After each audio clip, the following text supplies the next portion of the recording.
Hello and welcome to Gaming Ken. As always, my name is Jack, and today I am doing some Doki Doki Literature Club.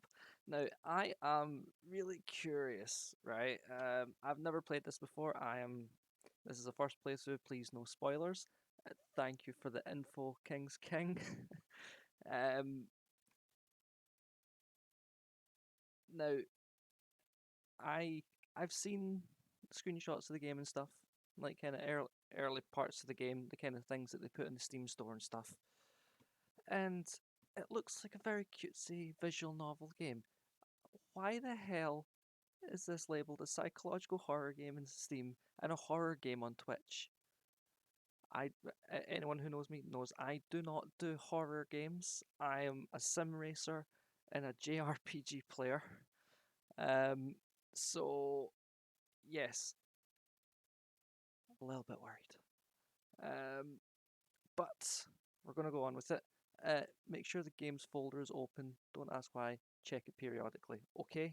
Steam Library Apps Common. Doki Doki is not on that drive. It's on a different drive. Steam. Doki Doki.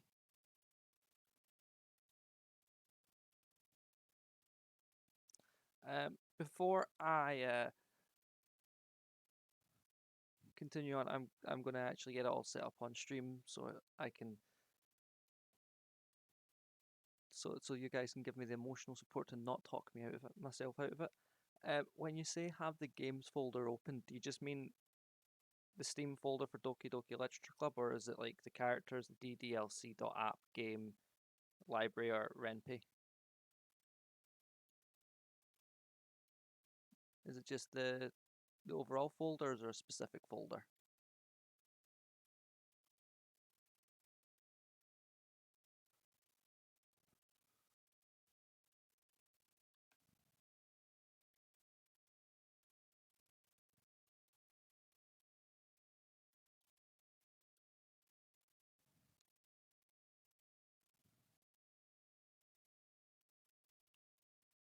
King's King.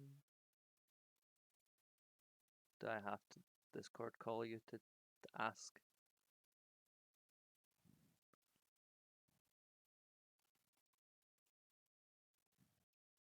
Right, hold on. We're gonna call King's King.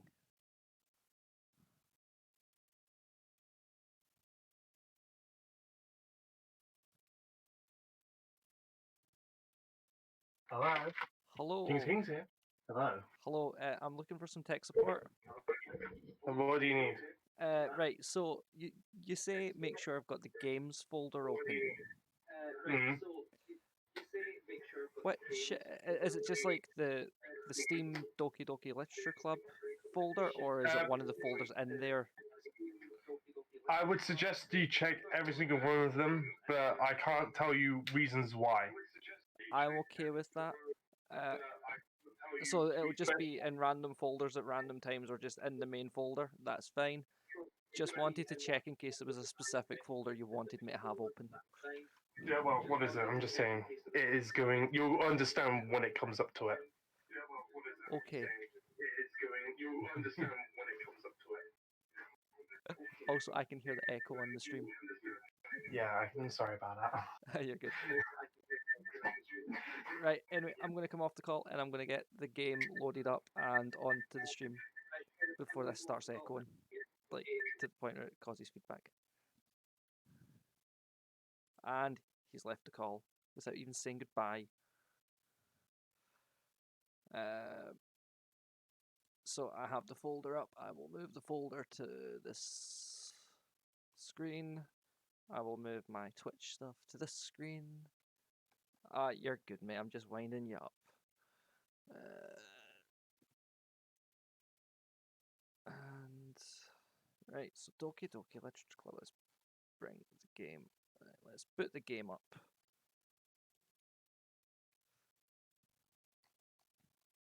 And then what we'll do is we'll game capture.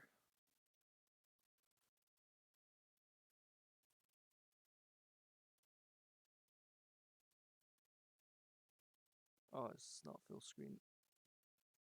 game, so I will capture specific window, not Baldur's Gate. I'm not playing Baldur's Gate. Doki Doki Literature Club. Okay, there we go. It should come up. There we go. This game is not suitable for children or those who are easily disturbed. Why? Why?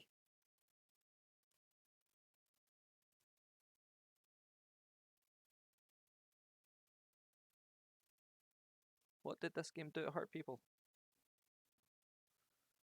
And why is there a black box there? Is that just because I resized it?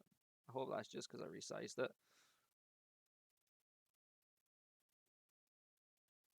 Check them out and remember if anything changes. Okay.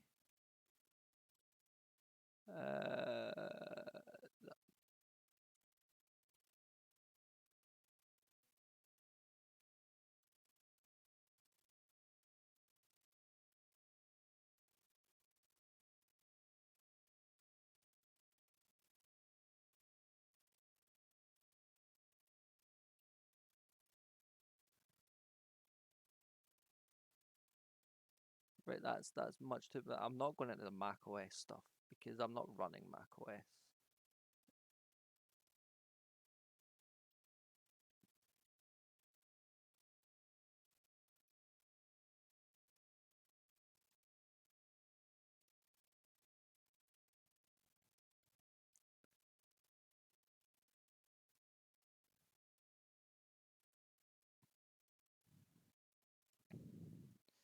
Individuals suffering from anxiety or depression may not have a safe experience playing this game. For content warnings, please visit Doki Doki ddlc.mo/warning.html.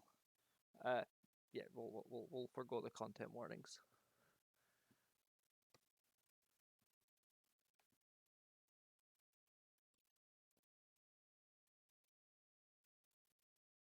DDLC has stopped working.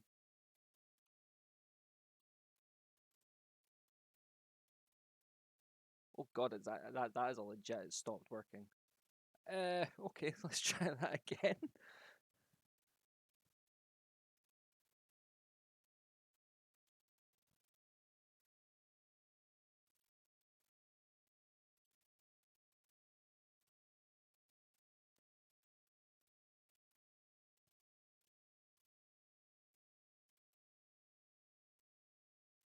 Guys, it keeps crashing. Is that supposed to happen?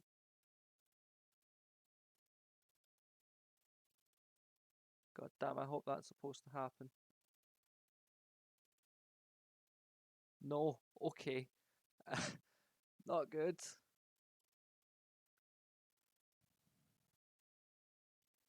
I thought it was going to be like it does it itself and it's like third time's the charm kind of thing. To Google.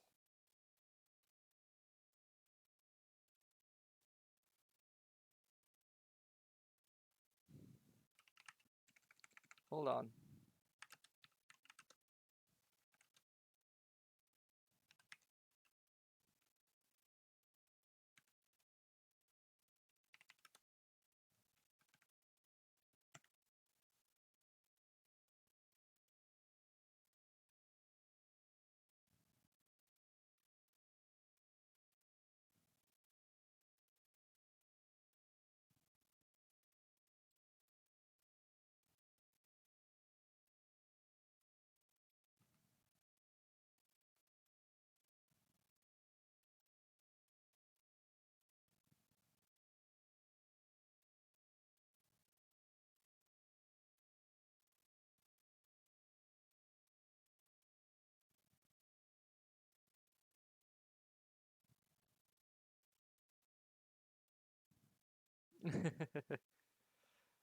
um,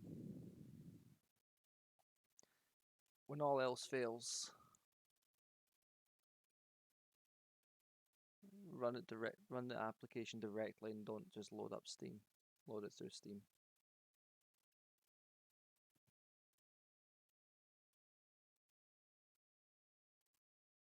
There we go. There we go. We got it working, guys. We got it working. By playing Doki Doki Literature Club, you agree that you're at least 13 years of age and you consent to exposure of highly disturbing content.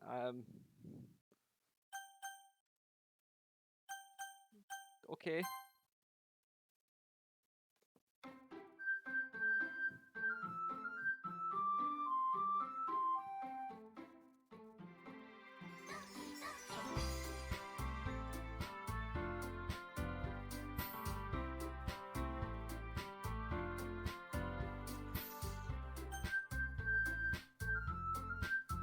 How's the sound for you? Oh, that looks quite loud.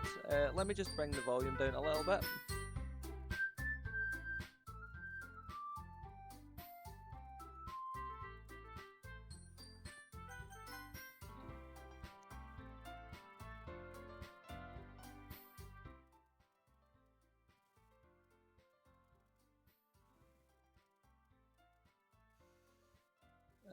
Let's display it full screen. And then fix the game capture.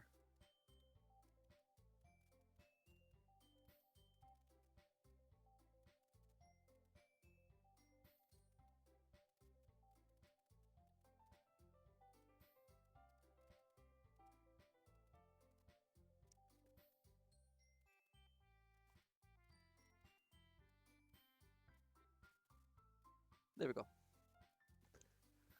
That better, yeah? You can still hear it, but it's not deafening. But I'm going to turn it up a bit, so you can at least hear it.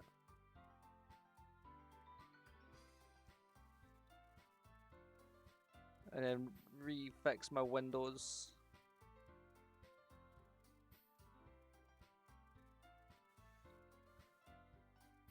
Actually move that over there, so I can still at least see the chat. Yep. So return. Yeah, new game.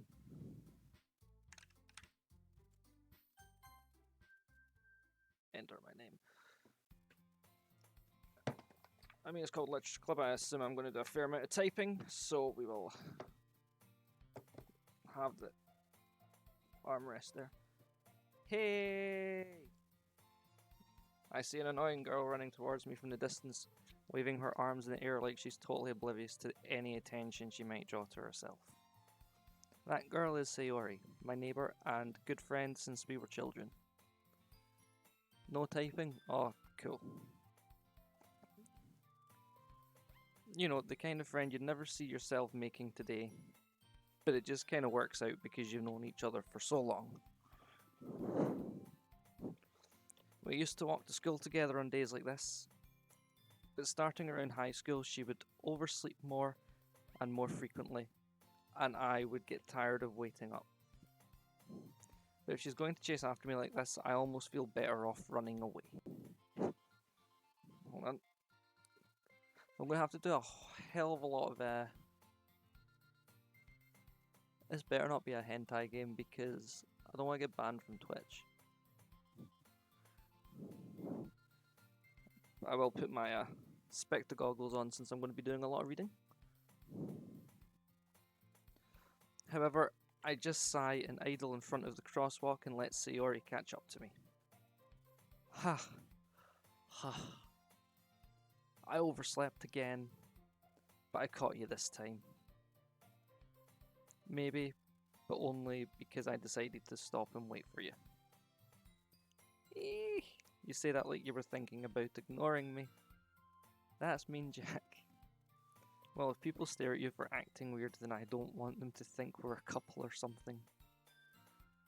Fine, fine. But you did wait for me after all. I guess you don't have it in you to be mean even if you want to. Whatever you say, Sayori. Hee. We cross the street together and make our way to school.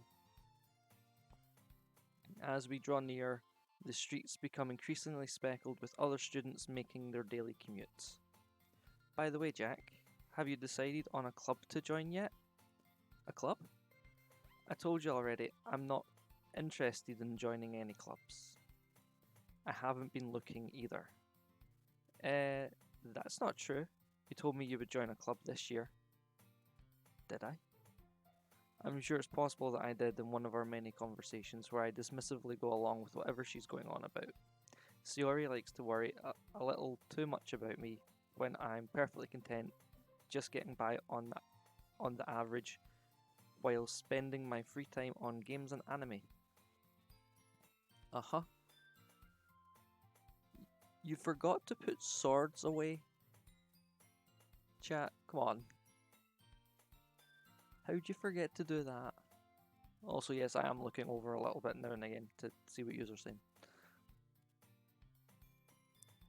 I was talking about how I'm worried that you won't learn how to socialize or have any skills before college.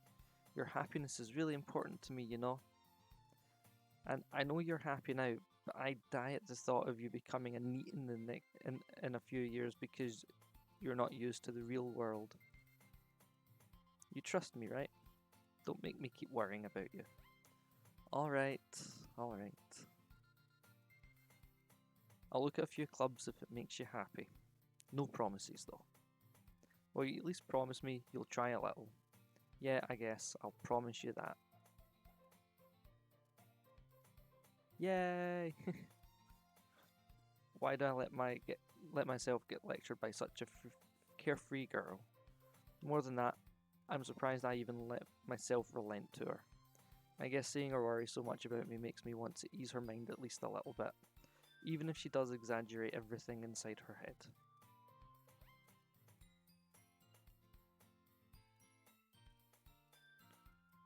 The school day is as ordinary as ever, and it's over before I know it. After I pack up my things, I stare blankly at the wall, looking for an ounce of motivation. Clubs. Sayori wants me to go check out clubs. I guess I have no choice but to start with the anime club. Hello? Sayori? Sayori must have come into the classroom while I was spacing out. I look around and realise I'm the only one left in the classroom. I thought I'd catch you coming out of the classroom, but I saw you just sitting here and spacing out, so I came in.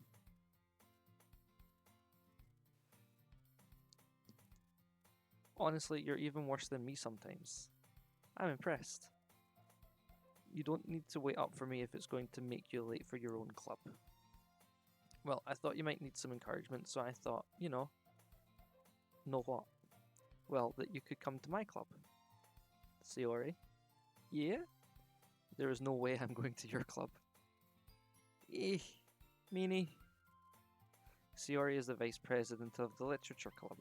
Not that I was ever aware she had any interest in literature. In fact, I'm 99% sure she only did it because she thought it would be fun to help start a new club. Since she was the first one to show interest after the one who proposed the club, she inherited the title vice president. That said, my interest in literature is guaranteed to be even less. Yeah, I'm going to the anime club. Come on, please. Why do you care so much anyway? Well, I kinda told the club yesterday I would bring in a new member. And Natsuki made cupcakes and everything. Don't make promises you can't keep. I can't tell if Sayori is really that much of an airhead, or if she's so cunning as to have planned all this out. I let out a long sigh. Fine. I'll stop by for a cupcake, okay? Yes, let's go! And thus today marks the day I sold my soul for a cupcake. I would sell my soul for a cupcake some days, I'll say that. I dejectedly follow Sayori across the school and upstairs, a section of the school I rarely visit, being generally used for third year classes and activities. Sayori, full of energy, swings open the classroom door. Everyone, the new member is here. I told you, don't call me a new member. I glance around the room. Welcome to the Literature Club. It's a pleasure meeting you. Sayori always says nice things about you. Seriously? You brought a boy? Way to kill the atmosphere. Ah, Jack. What a nice surprise. Welcome to the club. All words escape me in this situation. This club is full of incredibly cute girls. What? What are you looking at? If you want to say something, say it. Sorry, Natsuki. The girl with the sour attitude, whose name is apparently Natsuki, is the one I don't recognize. Her small figure makes me think she's probably a first year. She's also the one who made cupcakes, according to Sayori. Girl was a popular name. You can't just ignore her when you can just ignore her when she gets moody. Sayori says that quietly into my ear, then turns back towards the other girls. Anyway, this is Natsuki, always full of energy. And this is Yuri, the smartest in the club.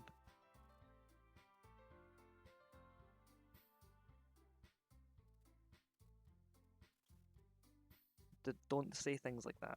Yuri, who appears comparably more mature and timid, seems to have a hard time keeping up with people like Sayori and Natsuki. Well, it's nice to meet both of you.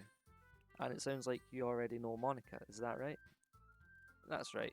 It's great to see you again, Jack. Monika smiles sweetly. We do know each other. Well, we rarely talk, but we were in the same class last year. Monika was probably the most popular girl in class. Smart, beautiful, athletic. Basically, completely out my league.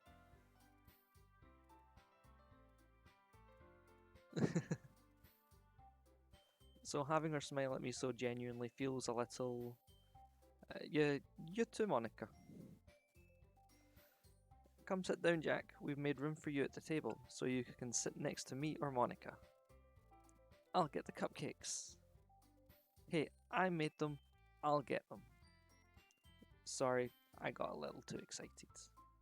Then how about I make some tea as well?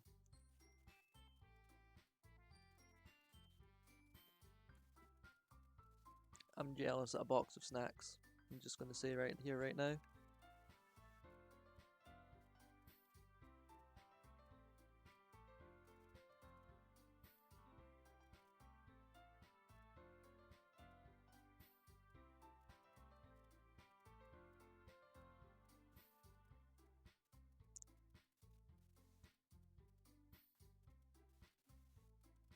The girls have a few desks arranged to form a table. As Sayori mentioned, it's been widened so that there is one space next to Monika and one space next to Sayori.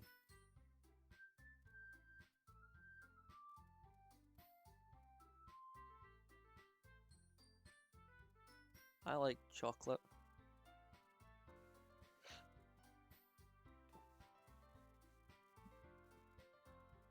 I would like some chocolate right now. Natsuki and Yuri walk over to the counter of the room where Natsuki grabs a wrapped tray and Yuri opens the closet. Still feeling awkward, I take a seat next to Sayori. Natsuki proudly marches back to the table, tray in hand. Okay, are you ready? Ta-da! Whoa! Natsuki lifts the foil off the tray to reveal a dozen white fluffy cupcakes, decorated to look like little cats. The whiskers are drawn with icing, and little pieces of chocolate were used to make the ears. So cute! I had no idea you were so good at baking, Natsuki. Well, you know. Just hurry and take one. Sayori grabs the first one, then Monika, I follow.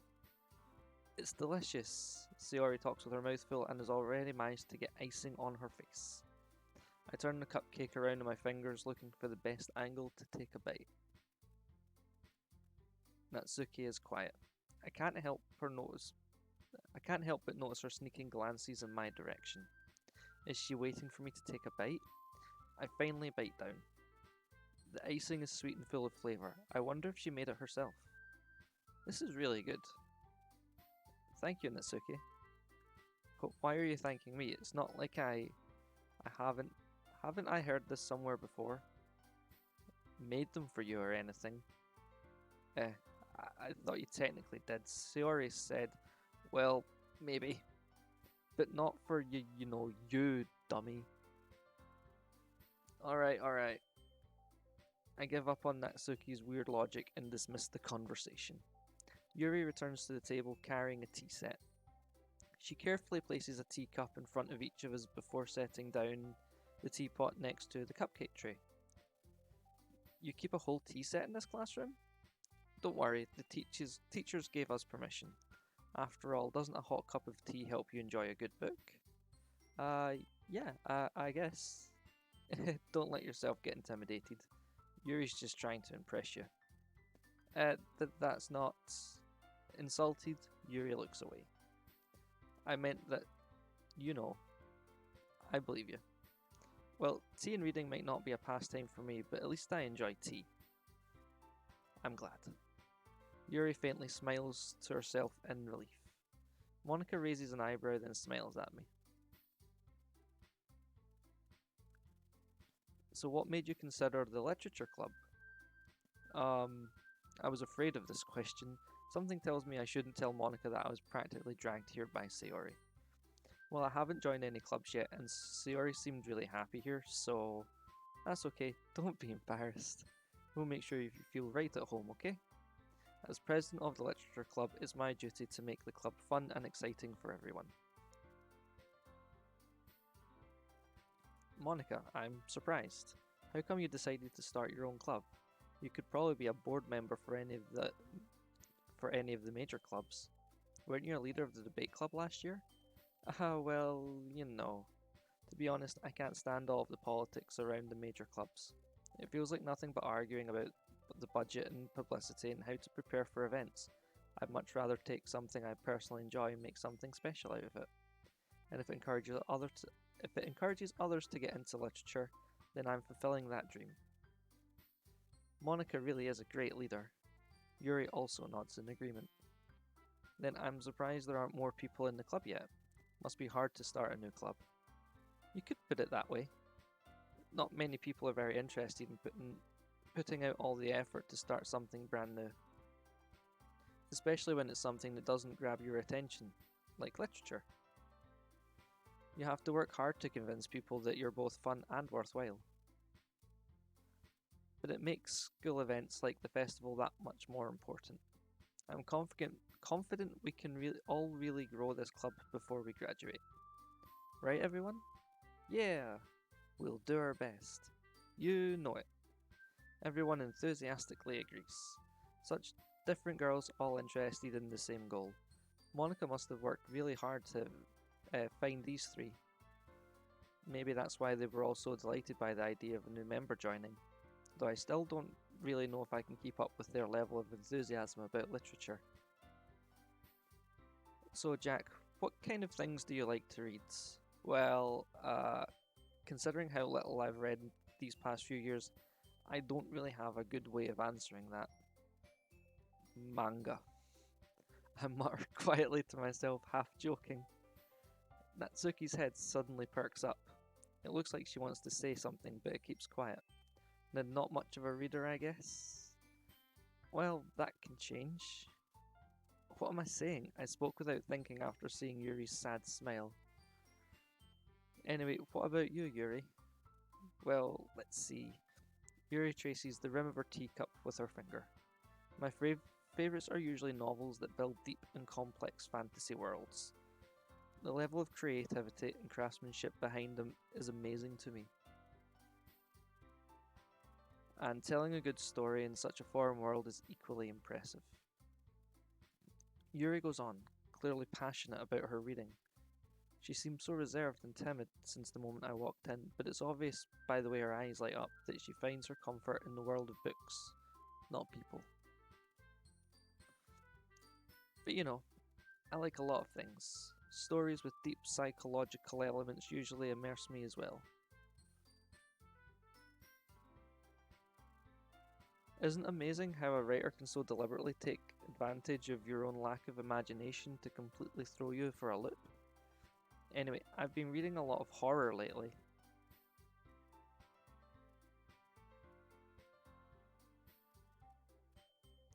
I read a horror book once. I desperately grasped something I can relate Grasp something I can relate to at a minimal level. At this rate, Yuri might as well be having a conversation with a rock. Really? I wouldn't have expected that, Yuri. For someone as gentle as you? Well, I didn't know how many characters there were going to be, so I didn't, because I've gone into this with absolutely no knowledge except from that it's a visual novel and apparently horror. So I didn't know how many characters would be, so I couldn't come up with voices.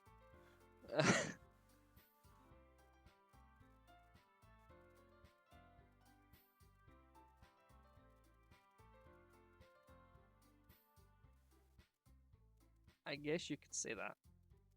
But if a story makes me think or takes me to another world, then I really can't put it down. Surreal horror is often very successful at changing the way you look at the world, if only for a brief moment.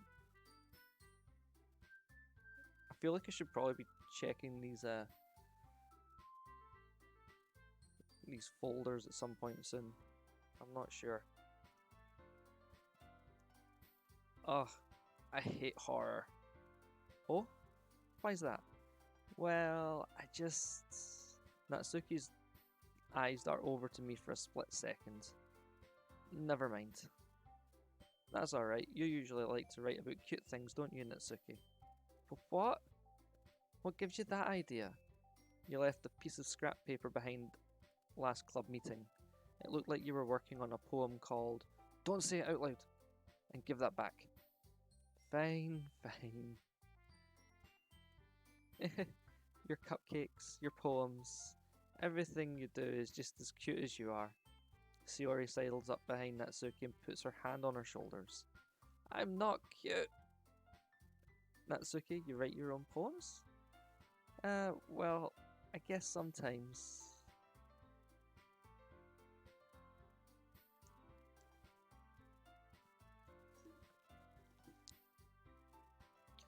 Why do you care? I think that's impressive. Why don't you share them sometime? No. Natsuki averts her eyes. You wouldn't like them. Ah, not a very confident writer yet? I understand how Natsuki feels. Sharing that level of writing takes more than just confidence. The truest form is writing to oneself. You must be willing to open up to your readers, exposing your vulnerabilities and showing even the deepest reaches of your heart. Do you have writing experience too, Yuri? Maybe if you share some of your work, you can set an example and help Natsuki feel comfortable enough to share hers. I guess it's the same for Yuri. Oh, I wanted to read everyone's poems. We all sit in silence for a moment. Okay, I have an idea, everyone. Natsuki and Yuri look quizzically at Monika. Let's all go home and write a poem of our own. Then next time we meet, we'll all share them with each other. That way, everyone is even. Yeah, let's do it. Plus, now that we have a new member, I think it will help us all get a little more comfortable with each other and strengthen the bond of the club. Isn't that right, Jack? Monika smiles warmly at me once again. Hold on. There's still one problem. What's that? Now that we're back to the original topic of me joining the club, I bluntly come forth with what's been on my mind the entire time. I never said I would join this club. Shiori may have convinced me to stop by, but I never made any decision. I still have other clubs to look at, and I lose my train of thought. All four girls stare back at me with dejected eyes. But, I'm sorry. I thought, Jack, I'm defenseless against these girls. How am I supposed to make a clear-headed decision when it's like this? That is, if writing poems is the price I need to pay in order to spend every day with these beautiful girls. Right. Okay, I've decided then. I'll join the literature club. One by one, The girl's eyes light up. Yes, I'm so happy. Sayori wraps her arms around me, jumping up and down. Hey! You really did scare me for a moment. If you really just came for the cupcakes, I would be super pissed. Then that makes it official. Welcome to the Literature Club.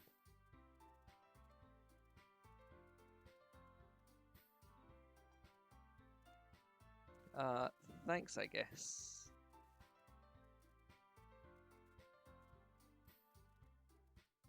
Hold on.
I have found a great way to see if new things appear.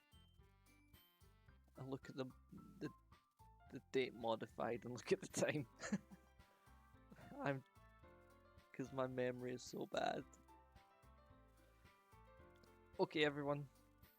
I think with that we can officially end today's meeting on a good note. Everyone remember tonight's assignment? Write a poem to bring to the next meeting so we can all share. Monica looks over at me once more. Jack, I look forward to seeing how you express yourself. Yeah. Can I really impress the class star Monica with my mediocre writing skills? I already feel the anxiety welling up inside me. Meanwhile, the girls continue to chit-chat as Yuri and Natsuki clean up their food. Hey Jack, since we're already here, do you want to walk home together? That's right, Sayori. Sayori and I never walk home together anymore because she always stayed after school for clubs. Sure, might as well. I'm gonna hit the save button just now. Boom. Turn. And give this a quick refresh.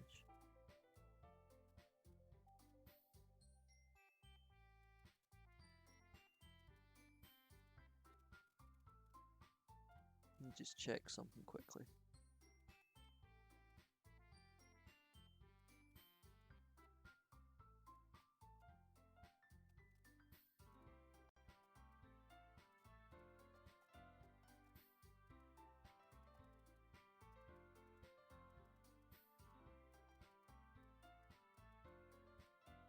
Nope, that's fine.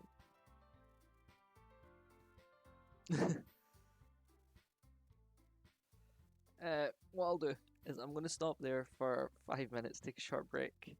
We'll be back, give you all a chance to get some snacks and some food and some drinks. Give chat a chance to go and field the cats. And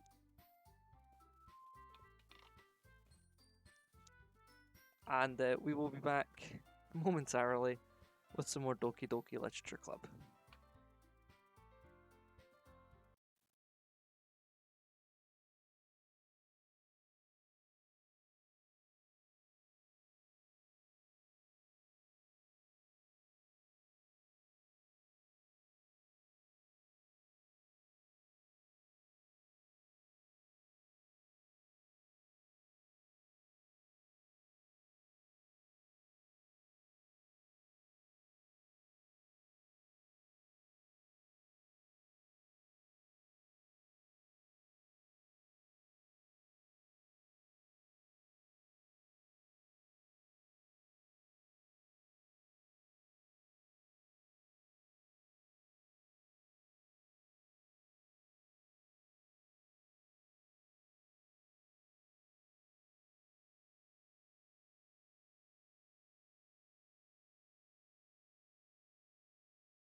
And we're back. Let me just bring the things back up.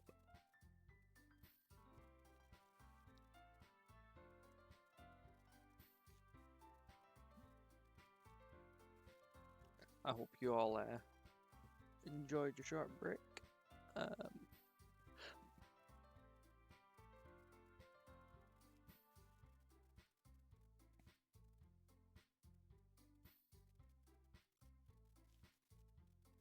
I suddenly want a bagel, talking of all this food.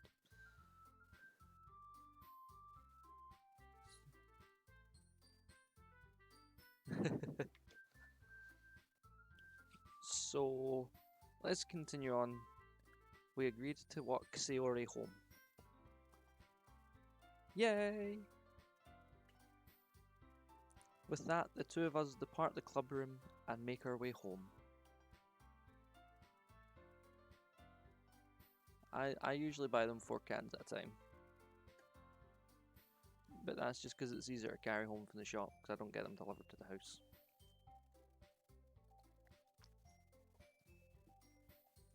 The whole way, my mind wanders back and forth between the 4 girls. Sayori, Natsuki, Yuri, and of course, Monika. Will I really be happy spending every day after school in a literature club? Perhaps I'll have the chance to grow closer to one of these girls. Alright, I'll just need to make the most of my circumstances, and I'm sure good fortune will find me. And I guess that starts with writing a poem tonight. It's time to write a poem. Pick words you think your favourite club member will like. Something good might happen with whoever likes your poem the most.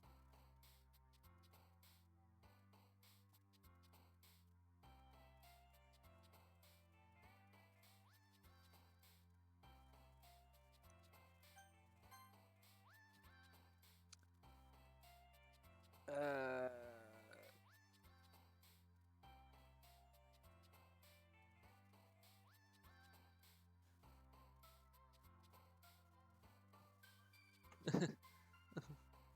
4 packs delivered just to keep the box full. King's King, who is that question to? If it's to me, it's the Pipeline Punch.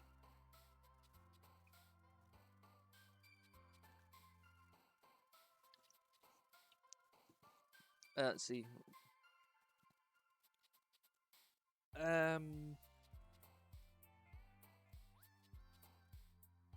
Yeah, Pipeline Punch, the pink can. Let's see. Do you know what? See, because this is first time playing, I don't know what anything that's going to happen. I'm gonna do something a bit different. I'm gonna grab my dice tray.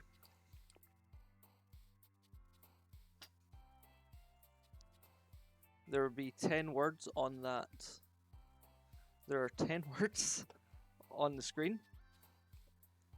And as many know who watch this channel, I enjoy playing Dungeons and Dragons. So I have my dice tray. And I have my dice. I'm going to move a bunch of dice off.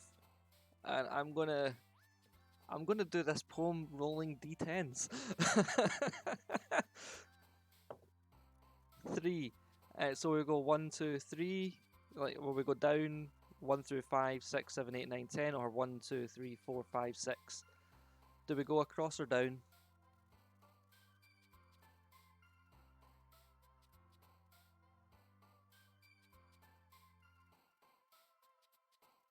Come on, chat, rows or columns?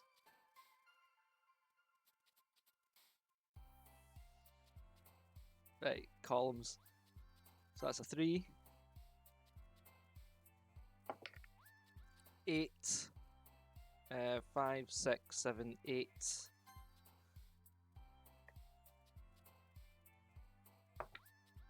That's 7.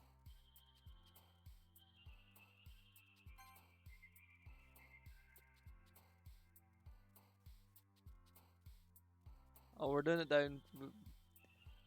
I've already started doing down. 5. I kind of feel like I need to put the word Doki Doki in there. This is Doki Doki Literature Club after all, but I have to roll a 6 for that. And we roll a 4.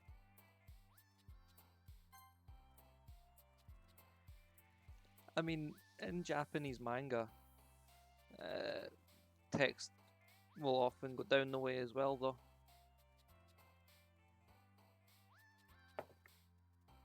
Ten.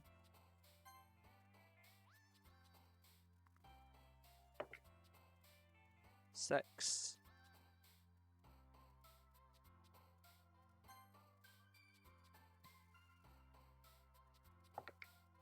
4. Hold on, there's 20 more. Hold on. You know what I'm going to do? I'm going to...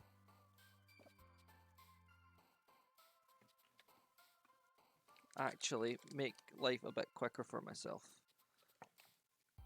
Maybe. If I can remember where I've put my dice bag.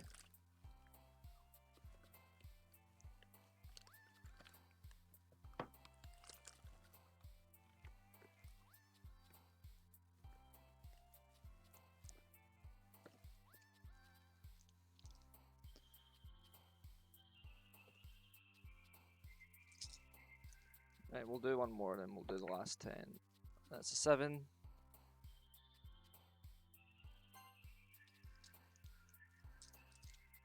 And that's a 10.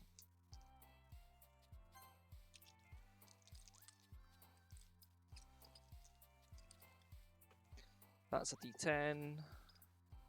How many more D10s have I got kicking about in here? Another D10.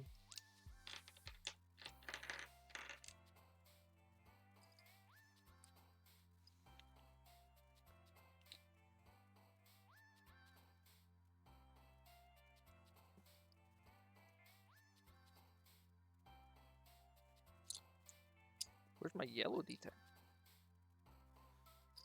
Who knows?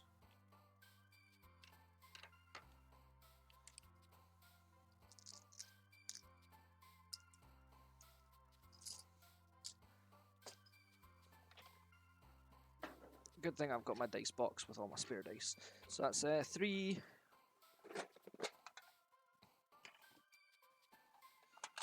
4. 5. 6. 7. 8. 9. 10. There we go, 10d10.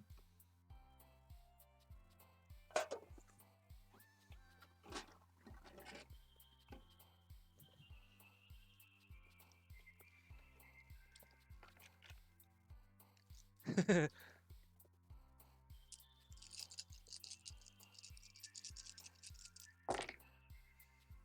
then we'll... Right, so 2, 10, 7, 8, 4, 6, 3, 2, 5, 1.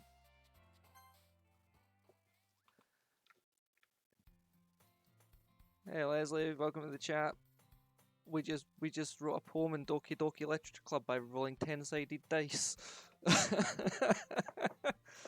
Because why not?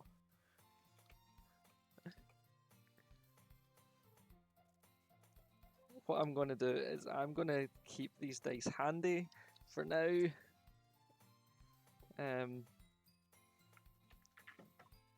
And I am going to move my non-10-sided dice out of the way of my mouse.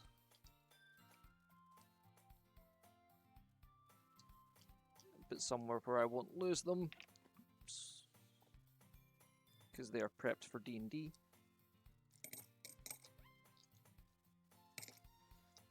Drop. Yeah, I'll just put them all in there. Just leave them on top of the PC just so that if I need to grab them, I can.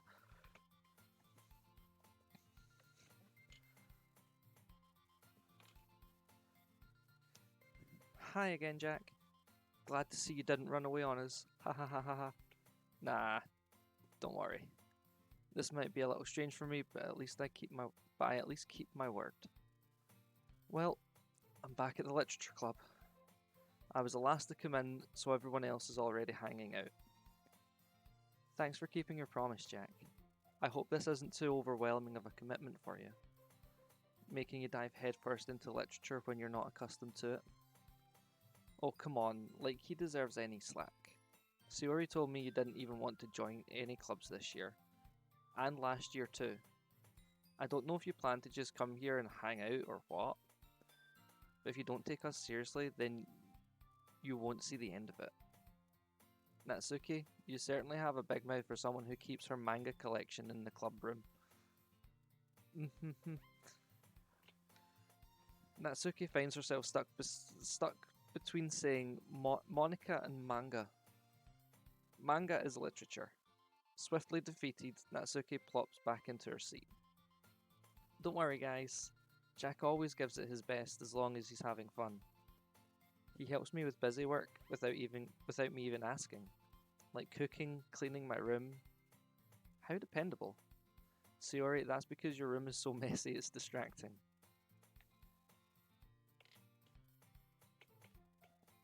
That hit home right there. That hit home. How does it know?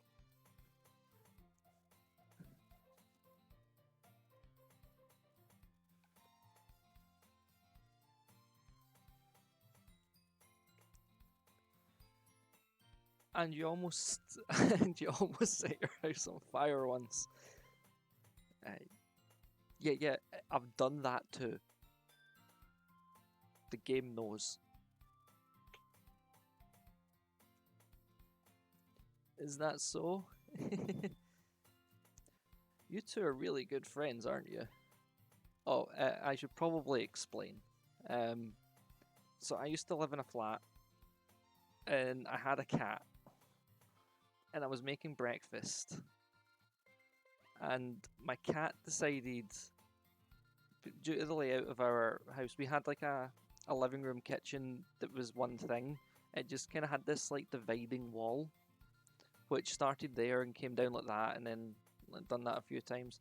And the back of the sofa was there, and the dividing wall, the cat would jump up onto the back of the couch, onto this barrier thing, onto the fridge, which was there, and then go across the worktops.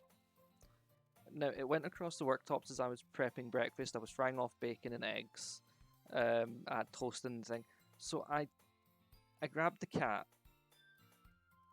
took the cat into the hall, and closed the door so the cat couldn't, get up onto the worktop while I was making food, or even worse, stand in a hot frying pan. And I came back in the living room, and the pan was on fire. I'd recently repainted, and there were scorch marks all the way up it, and there were scorch marks on the thing. So yeah, I nearly set not only my house, like my flat, but like the flat above on fire.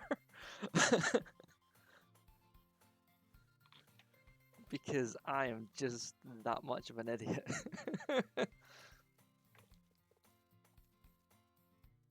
It was fair to say I lived fairly close to McDonald's at the time, so it was McDonald's for breakfast after that.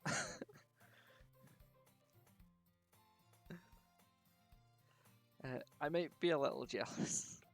How come? You and Jack can become good friends too.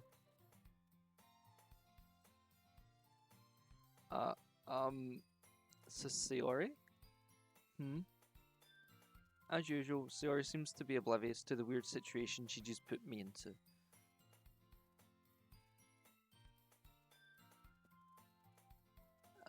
Yeah, chat, that's not a fun feeling. I'm not the best around fire. I kind of panic a bit when fires start. Oh, Yuri even brought you something today, you know. Wait, Sayori? Me? Not really. Don't be shy. It's really nothing. What is it? Then never mind. Sayori made it sound like a big deal when it's really not. What do I do? I'm sorry, Yuri. I wasn't thinking. I guess that means it's up to me to rescue this situation. Hey, don't worry about it. First of all, I wasn't expecting anything in the first place, so any nice gesture from you is a pleasant surprise. It'll make me happy no matter what. Is that so? Yeah, I won't make it a big deal if you don't want it to be. Alright. Well, here. Yuri reaches into her bag and pulls out a book. I didn't want you to feel left out, so I picked out a book that I thought you might enjoy. It's a short read, so it should keep your attention even if you don't usually read. And we could, discuss it if you wanted. This is how did this girl How is this girl accidentally being so cute? She even picked out a book she thinks I'll like, despite me not reading much. Oh.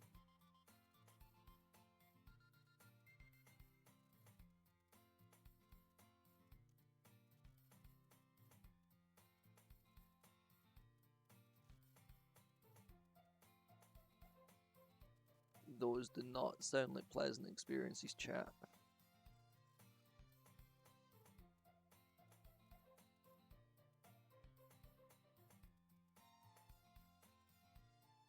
I mean, at least you made it out alright on the plus side.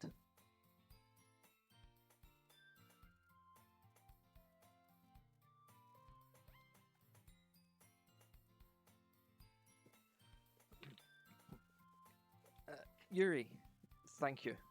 I'll definitely read this. I enthusiastically take the book. Whew. Well, you can read it at your own pace. I look forward to hearing what you think. Now that everyone's settled in, I expected Monica to kick off some scheduled activities for the club, but that doesn't seem to be the case. Sayori and Monica are having a cheery conversation in the corner. Yuri's face is already buried in a book. I can't help but notice her intense expression, like she's waiting for this chance. Meanwhile, Natsuki is rummaging around in the closet.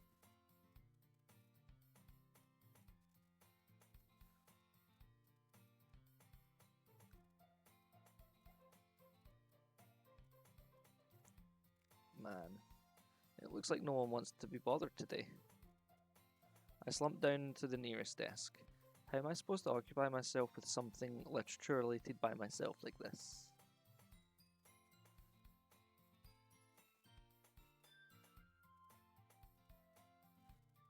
Hey there, how's it going?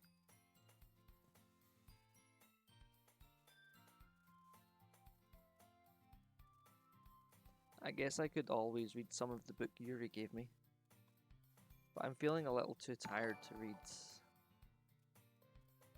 Hey, thanks for the follow. I hope you enjoy your time here. We like to try and stream a little bit of everything for you guys. So if there's anything you want to see me try, let me know.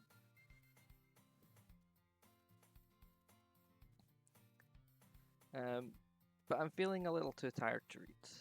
I could probably fall asleep right now. Oh, thanks. I'm not a fan of my accent. But everyone else seems to like it. I close my eyes and end up listening in on Sayori's conversation with Monica. We're probably going to seem really lame compared to all the other clubs, though. Well, we can't give up. The festival is our chance to show everyone what literature is all about.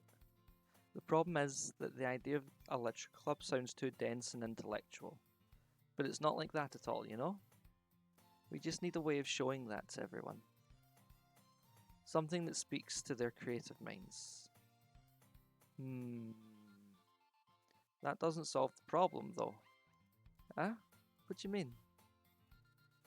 Even if we come up with the most fun thing ever, nobody will come in the first place if it's a literature event. So it's more important to figure out how to get people to show up in the first place, you know? And after they come, we can do the thing to speak to their creative minds. What's this? Sayori is taking this really seriously. It's rare to hear her deliberating like this. Huh. That's a good point. In that case, do you think food will do the trick? What kind? Well, I guess we could... Cupcakes! Good thinking. I like how the mind went straight to cupcakes. I now want cupcakes. It's twice cupcakes has come up, and I want cupcakes now, damn it. Natsuki would love to do that. Ah, you're right. Natsuki makes the best cupcakes. That works out perfectly. That wasn't why you suggested it. Cupcakes speak to my creative tummy. Cupcakes it is then. I'm hungry. Anyway, we still need to work out the details of the event itself. I find myself smiling. In the end, Sayori is still her usual self. But therein lies the unexpected reason I admire her. Unlike me, who has trouble finding any motivation at all, Sayori can put her mind to things and make them come to life.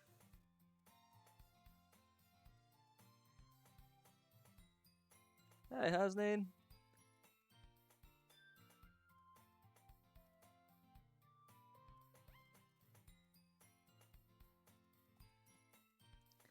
I suppose that's why I end up letting her get on my case about things. I can't help but wonder what it would be like to see the world through her eyes. What? I open my eyes to find Sayori's face filling my vision. I nearly fall out my chair. Sorry. Wait, actually, I'm not sorry at all. It's your fault for sleeping like that. This isn't the napping club. It should be. I would like a napping club. Does our school have a napping club? You're staying up late again, aren't you? Now that you're in a club, you're going to have less time for anime, you know. You'll need to get used to it. Don't say that so loud. I glance over my shoulder to see if Monica overheard.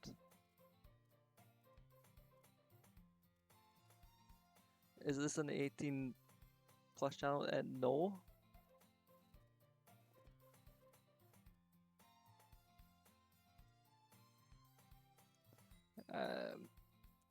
It's true though.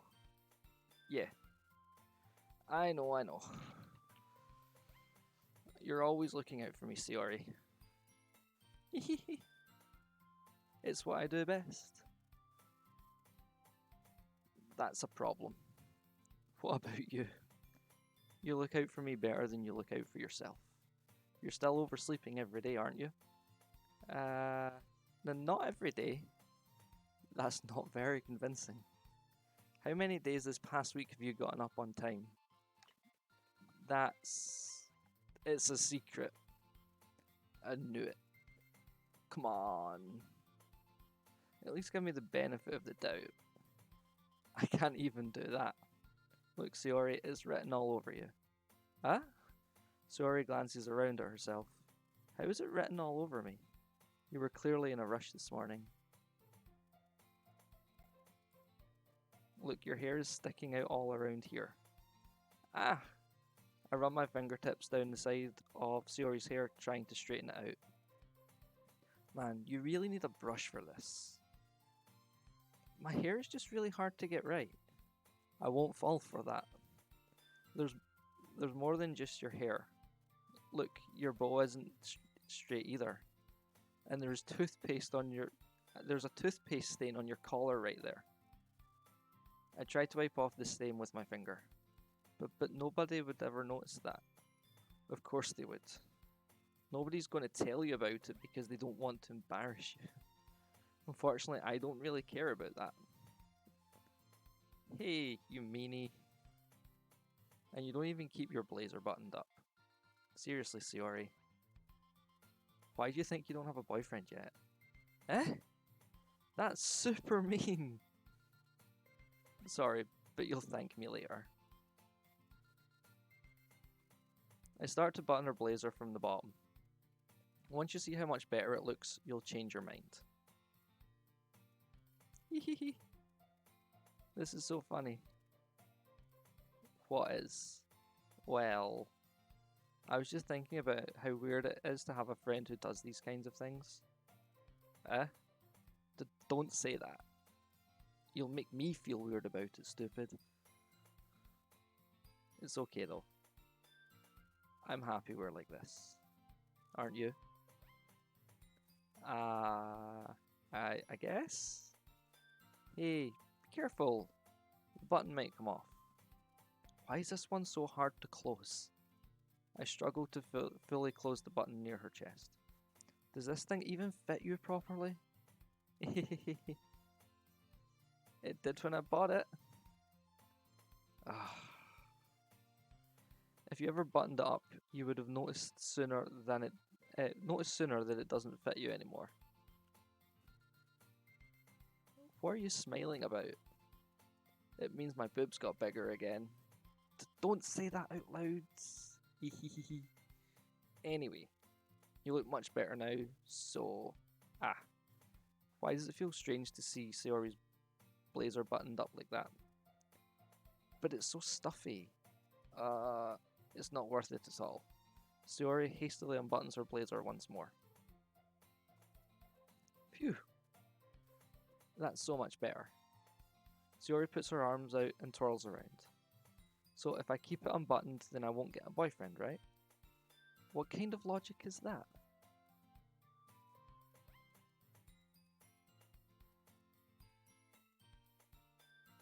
And why are you saying that like it's a good thing? Because if I had a boyfriend, then he wouldn't even let you do things like this. And you take care of me better than anyone else would anyway. So that's why I'm keeping it unbuttoned. Stop saying all these embarrassing things. Eh? I didn't say anything embarrassing. Jeez. Well, anyway, just focus on trying to wake up a little earlier. Only if you focus on going to bed earlier. Fine, fine. It's a deal.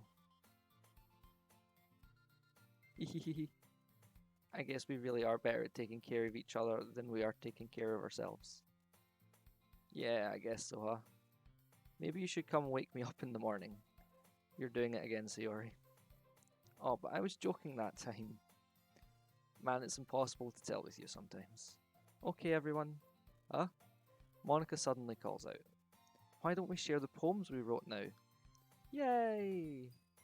Jack, I can't wait to read yours. Yeah, same. I failed to sound enthusiastic, but Sayori still trots away to retrieve her poem. By the way, did you remember to write a poem last night? Yes, I did. I used many d10s to do so. Yeah. My relaxation ends. I can't believe I agreed to do something so embarrassing. I couldn't really find much inspiration since I've never really done this before, and hence why I used many d10s to do so. Well, now that everyone's ready, why don't you find someone to share with? Oh, you got work in the morning? Catch you later, King's King. I can't wait. Sayori and Monica enthusiastically pull out their poems. Sayori's was on a wrinkled sheet of loose leaf torn from a spiral notebook. On the other hand, Monica wrote hers in a composition notebook. I can already see Monica's pristine handwriting from where I sit. Natsuki and Yuri reluctantly comply as well, reaching into their bags. I do the same myself. Who should I show my poem to first? You know what? That's 4 options. Why break the trend now? I have a D4. If I'm going into this having no idea what to do, I might as well leave the dice to decide options when they can. 2. I don't know who I'm going for. The dice decide. I've never played the game before. I'm letting my dice choose everything for me when I get options.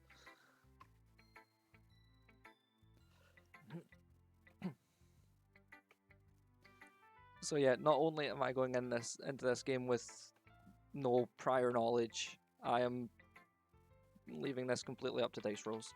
I will keep a note.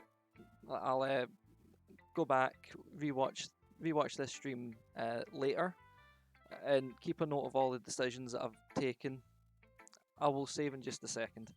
I'll take note of all the decisions that I've made as the game has gone on, and then if I do another play, I will deliberately not pick those options, or like that combination of options.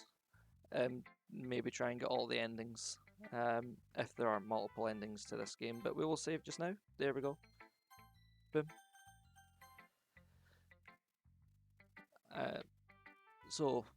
But yeah, for the first play, I am leaving it in the hands of fate.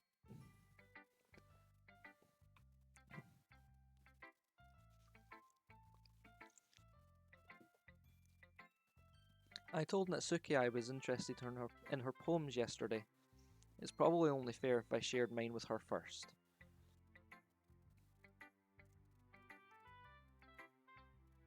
Awkward silence. Well, it's about what I expected from someone like you. That's a little blunt. Well, excuse me. It's not like I said it was bad. It just didn't evoke any emotions. So basically, it's not cute enough for your tastes. Do you want to get smacked? I'll pass. Well, anyway, I guess I need to show you mine. Not that you'll like it. Eagles can fly, monkeys can climb, crickets can leap, horses can race, owls can seek, cheetahs can run, eagles can fly, people can try, but that's about it.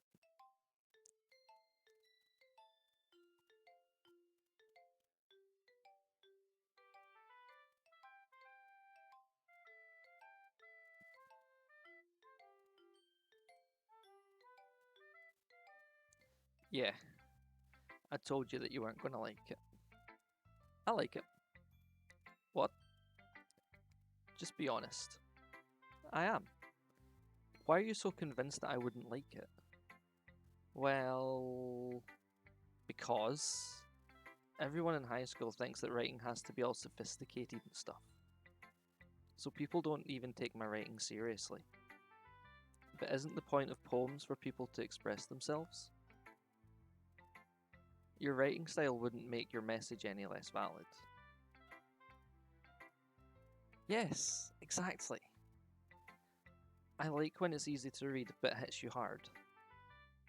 Like in this poem, seeing everyone around you do great things can be really disheartening. So I decided to write about it. Yeah, I understand. But the other nice thing about simple writing is that it puts more weight on the wordplay. Like I set up for a rhyme at the end, but then I made it fall flat on purpose. It helps bring out the feeling in the last line. Haikus. Haikus are really cool.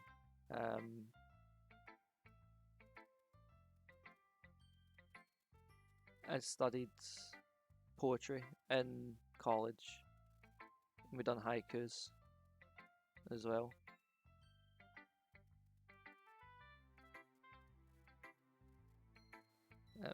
So you did. I guess more went into it than I realised. That's what it means to be a pro. I'm glad you learned something. Didn't expect that from the youngest one here, did you? Yeah, I guess not. I decided to humour her with that last comment. I don't really care how old everyone is, but if Natsuki is feeling proud, then I won't take that away from her. Supercalifragilisticexpialidocious.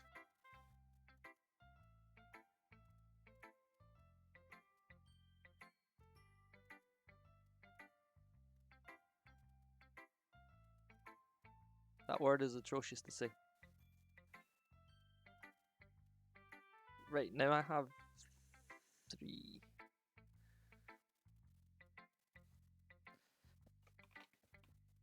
Right.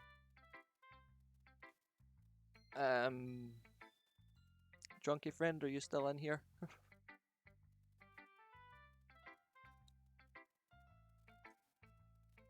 I might need your help, so I can. In fact, no, I can do this. I can just minimize the game for a second.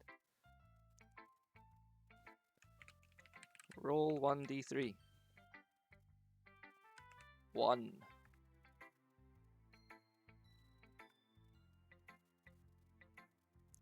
Yeah. Real life. I don't have a real life d3, but I've got one on. There's one in the D&D Discord that I'm on, so I rolled a 1.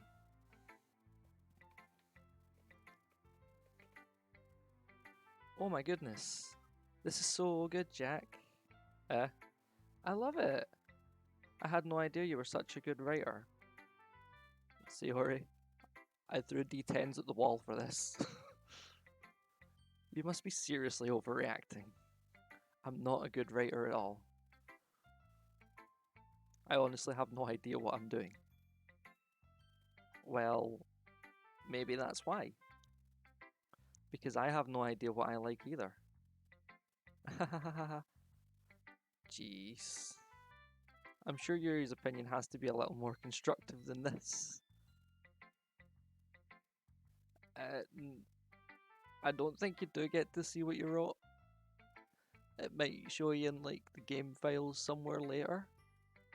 Or it might remember it and bring it up, but I don't remember. I just threw many d10s and just clicked. I can go back through the stream later and find out. Are you sure you don't like it just because I wrote it? Huh? Well, I'm sure that's part of it. I think I understand you better than a lot of people, you know. So when I read your poem, it's not just a poem, it's a Jack poem. And that makes it feel extra special. Like I can feel your feelings in it. Sayori hugs the sheet against her chest. You're so weird, Sayori. Hehehe.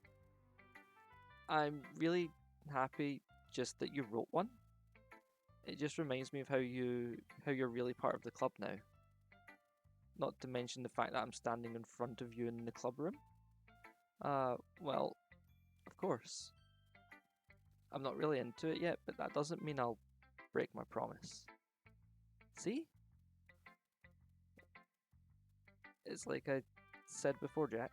Deep down, you're not selfish at all, you know? Trying new things like this for other people? That's something only really good people do. Thanks, Sayori. I'm not sure if Sayori sees the full picture of my motive here. Then again, I can't deny that she's part of the reason I joined, knowing how much this means to her and all. Yeah, and I'm going to make sure you have lots of fun here, okay? That will be my way of thanking you. Alright, I'm going to hold you to that then. Yay! Now you'll read my poem too, right? Don't worry, I'm really bad at this. We'll see about that.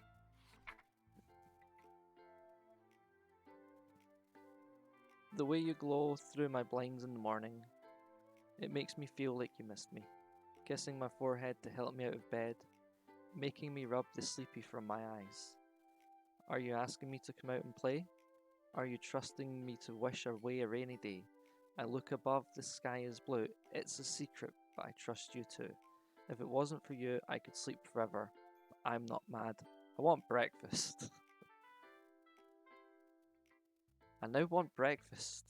Every time it mentions food, I get hungry.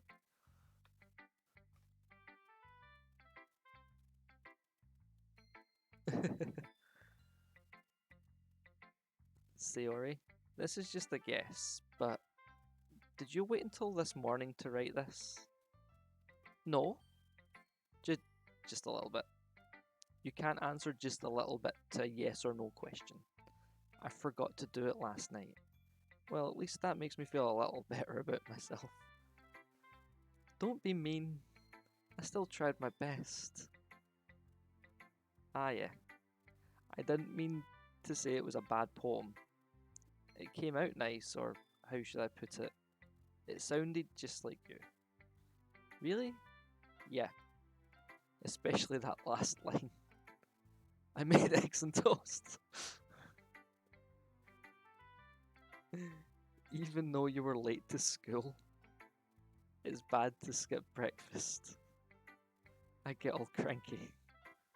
Well, I guess there's no point in arguing. Anyway, thanks for showing me. Hehe. This was so much fun. Monica's the best. Ah, yeah. But next time, I won't forget. And I'm going to write the best poem ever. Well, I guess I look forward to it.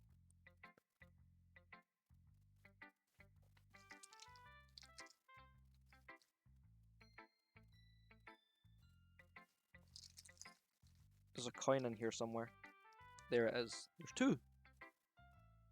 I shall use my little one.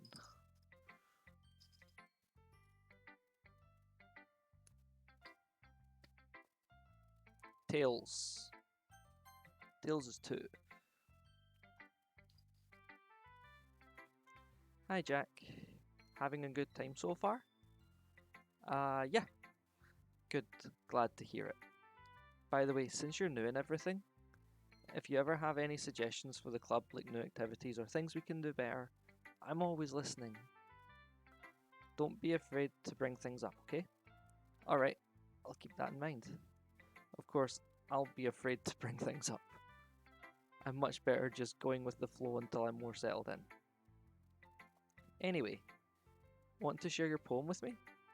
It's kind of embarrassing, but I guess I have to. Don't worry. We're all embarrassed today, you know? But it's that sort of barrier that we'll all learn to get past soon. Yeah, that's true. I hand Monica my poem. I like this one. It makes me think of something Sayori would like. Is that so? You and Sayori are really good friends, right? I wouldn't be surprised if you had those sort of things in common. Well, we may be good friends, but Sayori and I are actually really different. Well, that may be the case. But maybe there are also some similarities you wouldn't expect. The way she talks about you, it sounds like the two of you really care about each other's well-being. Even if you show it in different ways, it ends up being more similar than you'd think. So I think that's the kind of vibe I get when reading your poem. You sure you're not reading too much into it? Or reading into it too much? Ahaha, I could be. Oh gosh, I sound like Yuri. But in any case, Sayori's writing has a kind of gentle feel to it.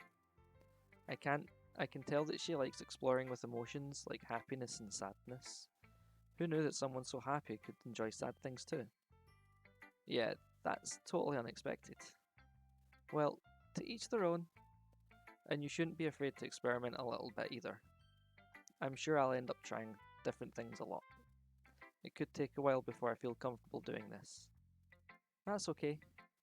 I'd love to see you try new things. That's the best way to find the kind of style that suits you. Everyone else might be a little biased towards their own kind of styles, but I'll always help you find what suits you the most. So don't force yourself to write the way everyone else wants you to write. It's not like you have to worry about pressing them or anything. Ha ha ha ha ha ha. Anyway, do you want to read my poem now? Don't worry, I'm not very good. You sound pretty confident for someone who claims to not be very good. Well, that's because I have to sound confident. That doesn't mean I always feel that way, you know. I see. Well, let's read it then. It couldn't have been me. See the direction the spackle protrudes. A noisy neighbour, an angry boyfriend. I'll never know. I wasn't home. I peer inside for a clue. No, I can't see. I reel, blind, like a film left out in the sun. But it's too late, my retinas. Already scorched with a permanent copy of the meaningless image. It's just a little hole. It wasn't too bright. It was too deep. Stretching forever into everything. A hole of infinite choices. I realise now that I wasn't looking in, I was looking out. And he was on the other side. And he, on the other side, was looking in.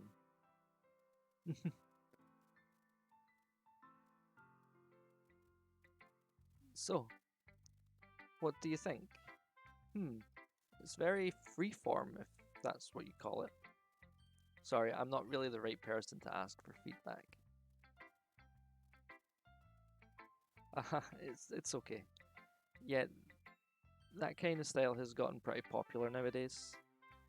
That is, a lot of poems have been putting emphasis on the timing between words and lines. When performed out loud, it can be really powerful. What was the inspiration behind this one? Well, I'm not sure if I know how to put it.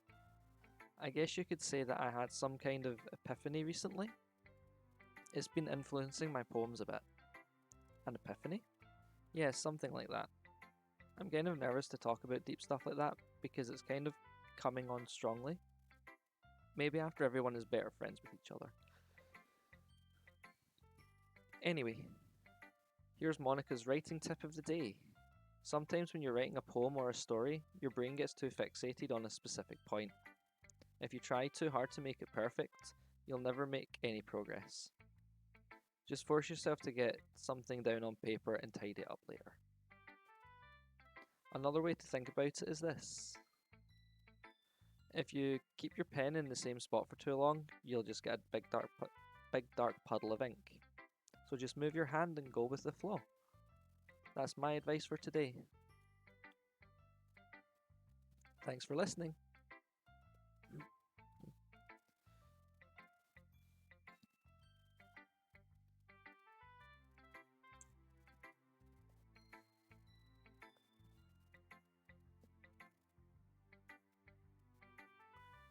I mean, I don't have a 1D1, so I'm kind of stuck now. Not yet. We're going for your 8 since 1D1s don't exist, and it would give me a 1 either way. Yuri stares at the poem. A minute passes, more than enough time for her to finish reading.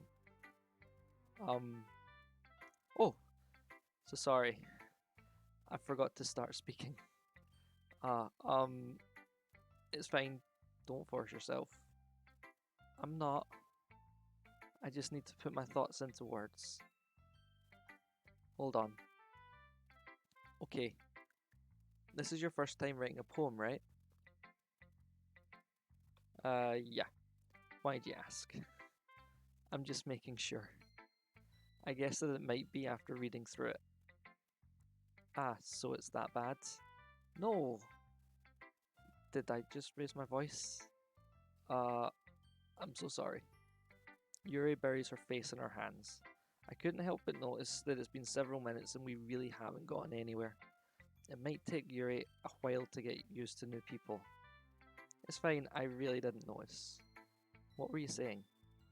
Right, it's just that there are specific writing habits that are usually typical of new writers, and having been through that myself, I kind of learned to pick up on them.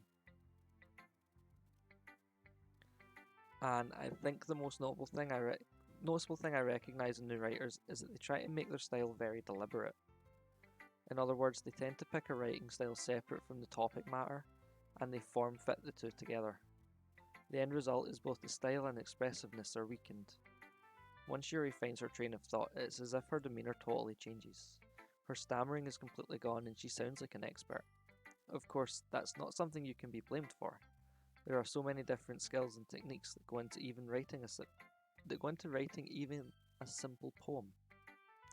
Not just finding them and building them, but getting them to work together is probably the most challenging part. It might take you some time, but it all comes with practice and learning by example and trying new things.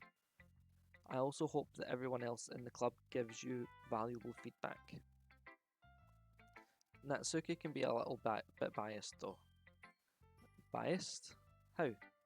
Uh, um, well, never mind. I shouldn't be talking about people like that. Sorry. It's fine. I'm not sure if Yuri is apologising to herself, to me, or to Natsuki. Do you mind if I read your poem now? Please do. I'd love to share my thought process behind it. Yuri smiles dreamingly, as if it's a rare opportunity for her, which itself is kind of funny. After all, isn't this supposed to be a literature club? The tendrils of my hair illuminate beneath the amber glow.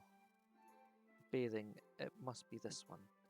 The last remaining streetlight to have withstood the test of time. The last yet to be replaced by the sickening blue-green hue of the future. I bathe, calm, breathing air of the present but living in the past. The light flickers. I flicker back.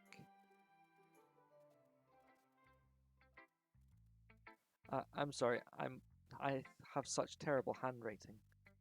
What? I wasn't thinking that at all.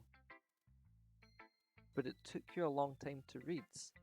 Ah, well, I just don't read script very often. I actually think your handwriting is pretty. Huh? That's a relief. Also, I liked the poem.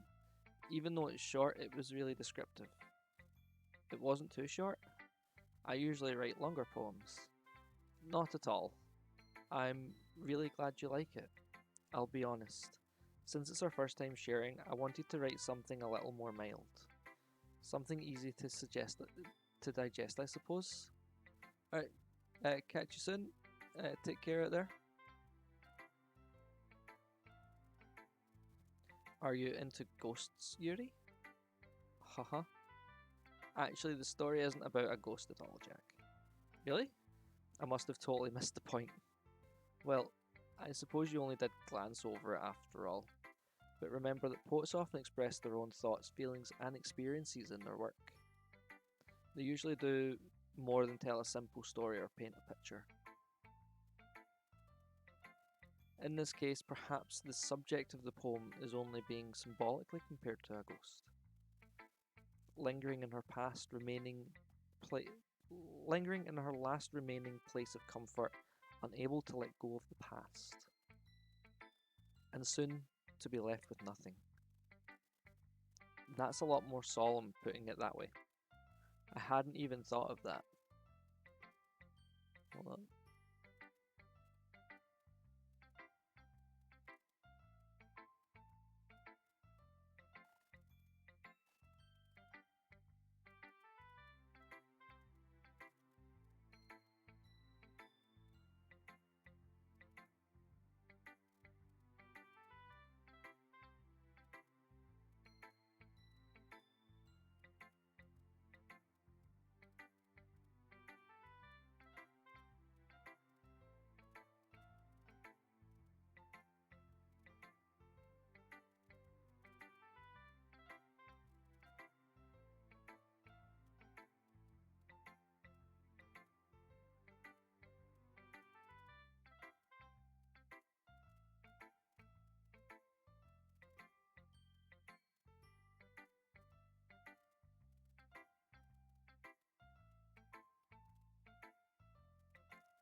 Could it be me clicking?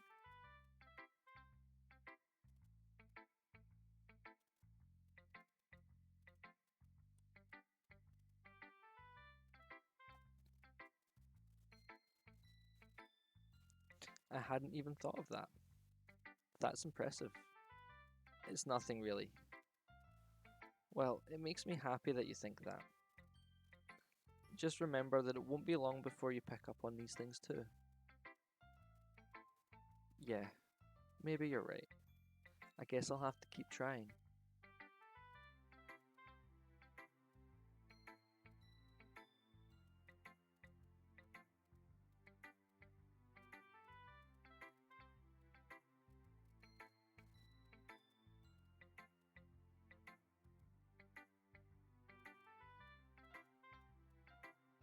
It could be. Could be part of the background music. Because I hear a ticking in the background.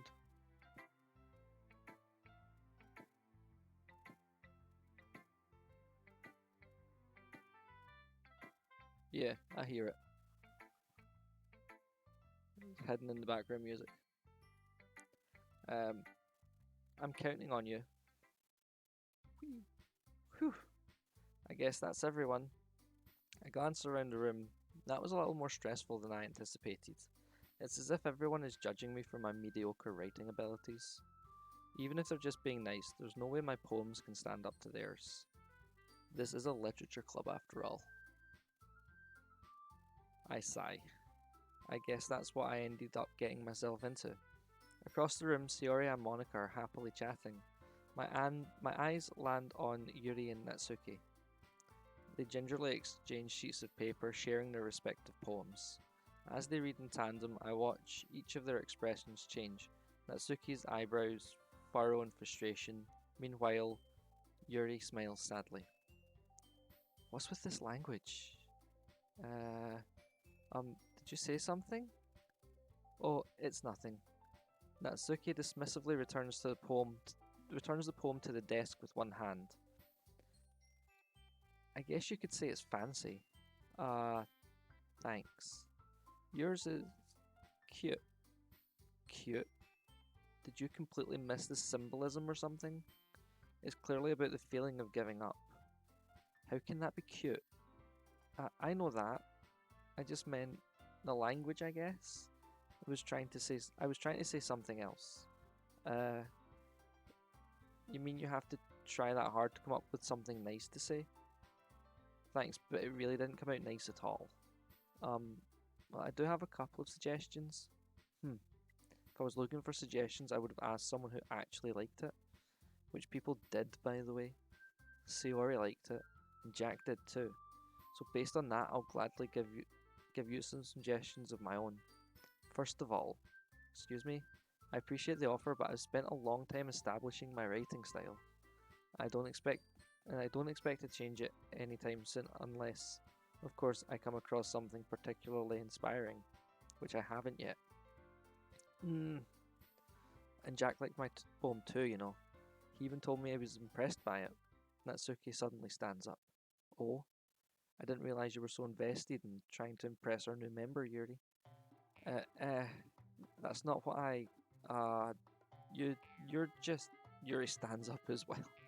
Maybe you're just jealous that Jack appreciates my advice more than he appreciated yours. Huh? And how do you know he didn't appreciate my advice more? Are you that full of yourself? No. If I was full of myself, I would deliberately go out of my way to make everything I do overly cutesy. Is everyone okay? Well, you know what? I wasn't the one whose boobs magically grew a size bigger as soon as Jack started showing up. Natsuki? Natsuki, that's a little... This doesn't involve you. I don't like fighting guys. Suddenly both girls turned towards me as if they noticed I was standing there. Jack? She's just trying to make me look bad. That's not true. She started it. If she could get over herself and learn to appreciate that simple writing is more effective, then this wouldn't have happened in the first place. What's the point in making your poems all convoluted for no reason? The meaning should jump out at the reader, not force them to have to figure it out. Help me explain that to her, Jack. But wait, there's a reason we have so many deep and expressive words in our language. It's the only way to convey complex feelings and meaning the most effectively. Avoiding them is not only unnecessarily limiting yourself, it's also a waste. You understand that, right, Jack? Well, how did I get dragged into this in the first place? It's not like I know anything about writing. But whomever I agree with, they'll probably think more highly of me. So of course, that is going to be...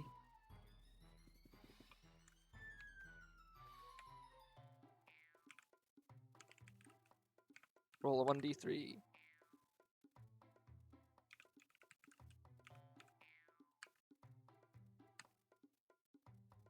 That's a 2.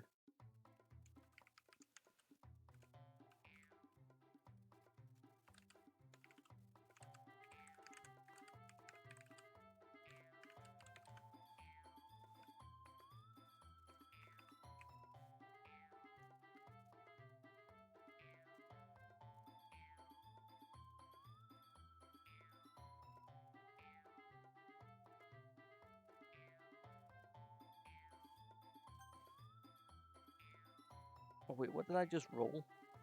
Did I roll a 2? Or a 3? Or a 1?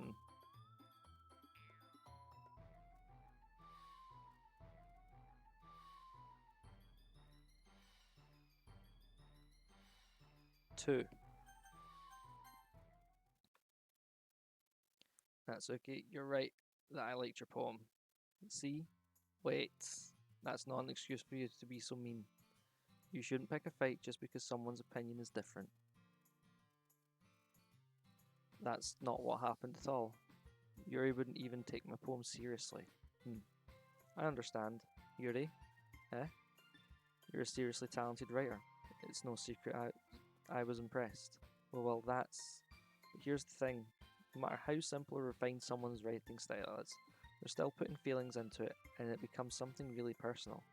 That's why Natsuki felt threatened when you said her poem was cute. I see. Hold on a minute. Helps if I have the right screens up.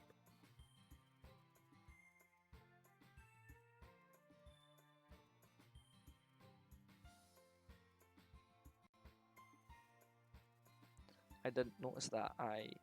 I'm sorry. But Natsuki, you took it way too far. Yuri means well, and if you'd just told her how you felt, then this wouldn't have happened in the first place. Are you kidding? That's exactly what I did. It was her that...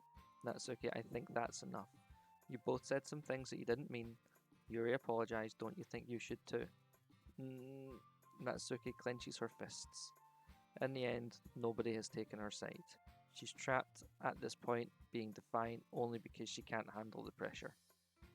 I end up even feeling bad for her.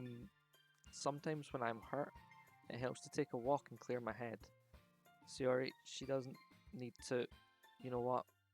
I'm going to do that. It'll spare me from having to look at all of your faces right now.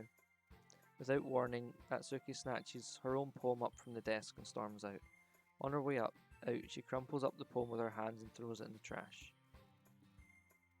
Natsuki, she really didn't need to do that. I look across the room. Yuri has her chin buried in her hands while she stares down at her desk. I gingerly approach her and sit in an adjacent chair. Sigh. Everything alright? I'm so embarrassed. I can't believe I acted like that. You probably hate me now.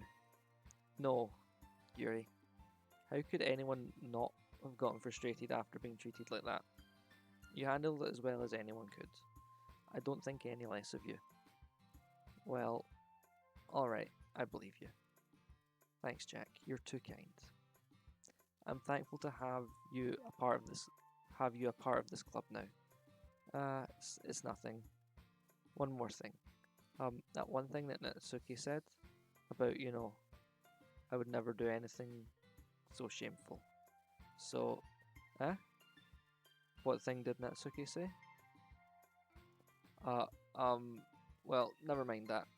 I'm gonna go make some tea. Good idea. Make enough for more than one person, okay? Yeah. Okay, everyone. it's just about time for us to leave. How did you all feel about sharing poems? It was a lot of fun. Well, I'd say it was worth it. It was alright. Well, mostly. Jack, how about you? Yep, I'd say the same. It was a neat thing to talk about with everyone. Awesome. In that case, we'll do the same thing tomorrow, and maybe you learn something from your friends too. So your poems will turn out even better.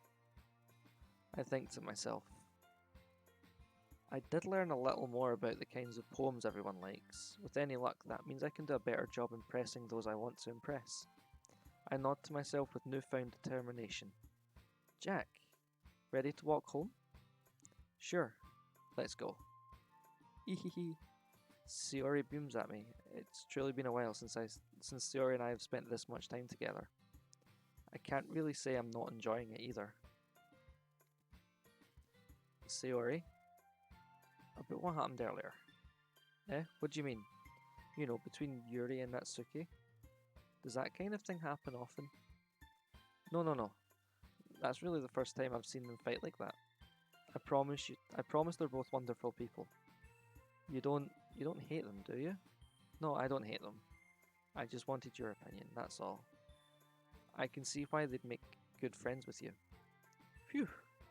You know, Jack, it's nice that I get to spend time with you in the club, but I think seeing you get along with everyone is what makes me the happiest. And I think everyone really likes you too. That's every day is going to be so much fun. Ah, it looks like Sayori still hasn't caught on to the kind of situation I'm in. Sure, being friends with everyone is nice, but does it really need to stop there? Well, we'll just have to see what the future holds, Sayori. I pat Sayori on the shoulder. I said that more to myself than her, but it's easy to use Sayori as an internal monologue sometimes. Okay. Yeah, let's do this. So what I'm going to do is I'm going to save the game there again. And before we start doing this, I'm going to take another short break. I'm actually going to get something to eat on this one because I am getting hungry. So we'll take a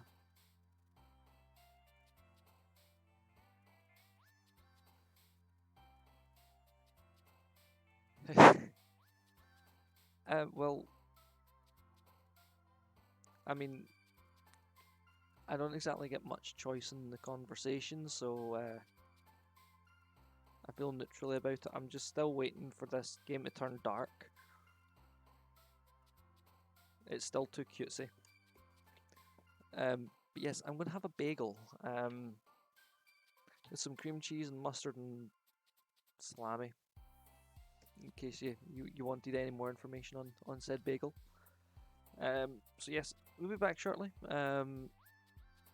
Go grab yourselves some drinks or food or snackage. Get up and stretch your legs a bit should you need to. And we will be back in about 10 minutes.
Welcome back. That break took a bit longer than anticipated, but yeah. But we are indeed back.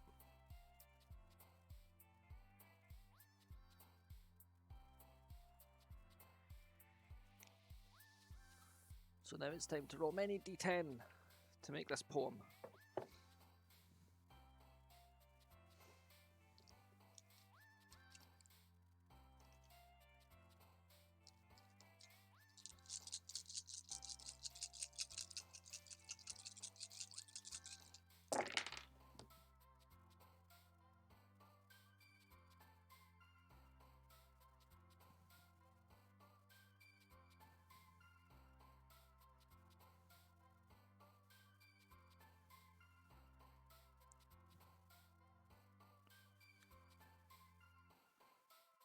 So let's see, we rolled a 3, a 4, a 1, a 9, a 4, 2, 8, 7, 1, and a 1.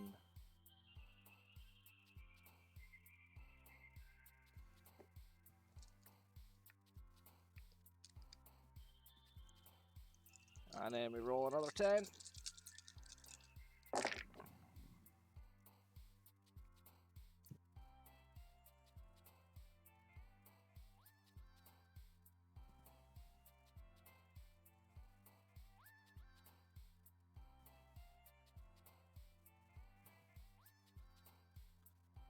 So let's see what we got. The second lot of rolls, we got a 10, an 8, a 3, a 4, a 3, 9, 7, 8, 1, 6.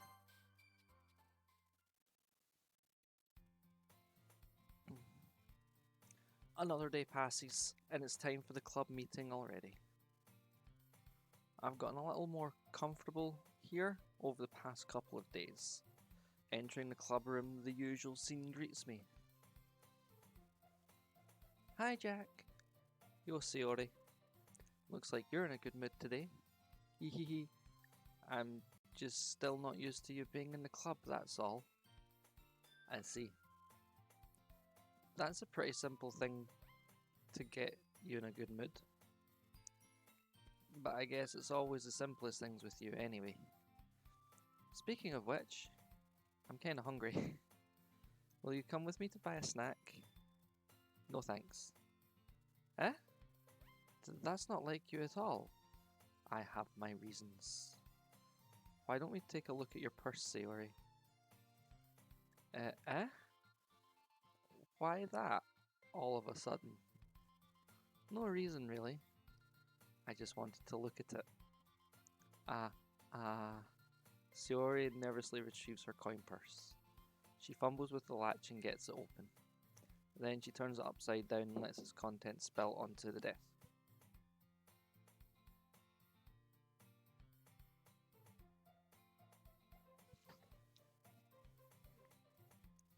Only 2 small coins fall out. Ha ha ha ha. I knew it. I can see right through you, Sayori. That's not fair. How did you even know? It's simple. If you had enough money in the first place, you would have bought a snack before coming to the club room. So either you're not hungry and wanted an excuse to take a walk, or you plan to conveniently forget that you spent all your money so that I would lend you some. But there's one more thing. You're always hungry. So that only leaves the one option. Oh, I give up. Don't make me feel guilty. If you feel guilty, that means you deserve to feel guilty. Yuri suddenly giggles. Eh? I didn't notice that she was listening, and her face is in her book as always. I wasn't listening or anything. It was just something in my book. Yuri, tell Jack to let me borrow some money. Don't get me involved like that, Sayori. Besides, you should only buy what you can responsibly afford. And frankly, after pulling a mischievous stunt like that, your suffering is fair enough retribution. Ah. Did I just... I didn't mean that. I got too absorbed into my book.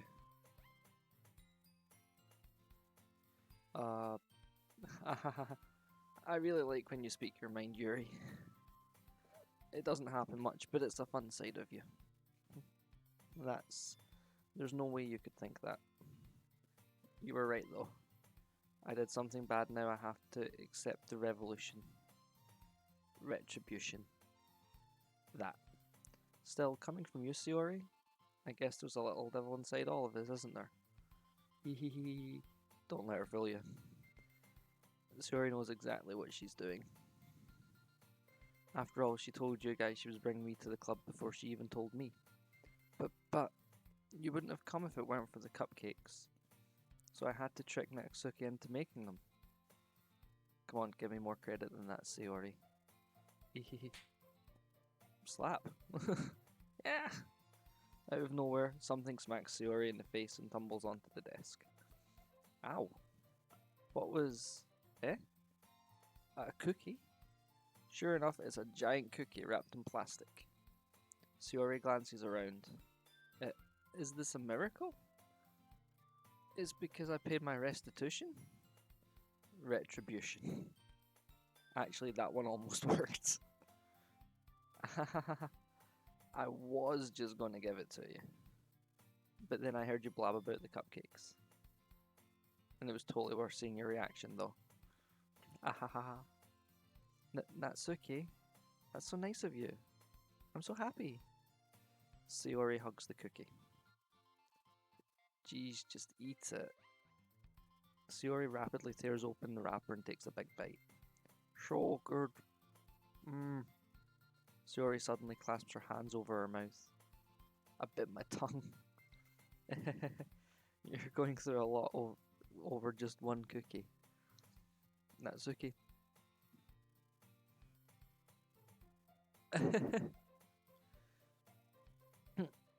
Natsuki takes a bite of her own cookie. Yours looks really good too, Natsuki. Can I try it? Jeez.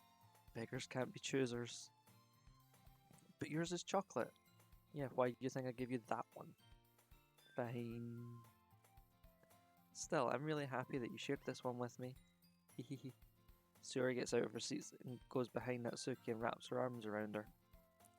Jeez. I get it. Cookie still in hand, Natsuki reaches up to nudge Sayori off her. Sayori suddenly leans down and takes a bite out of Natsuki's cookie. Hey, did you seriously just do that? Mouth full, Sayori trots away to safety. Yuri and I laugh as well. Jeez, you're such a kid sometimes. Monica, can you tell Sayori? Natsuki glances around. Monica isn't in the club room.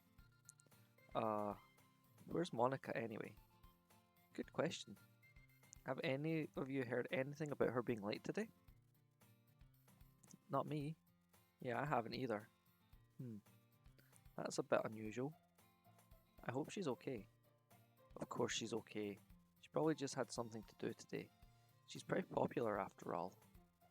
You don't think she has a... I wouldn't be surprised. She's probably more desirable than all of us combined. Hehe, that's so true. Excuse me? Suddenly the door swings open.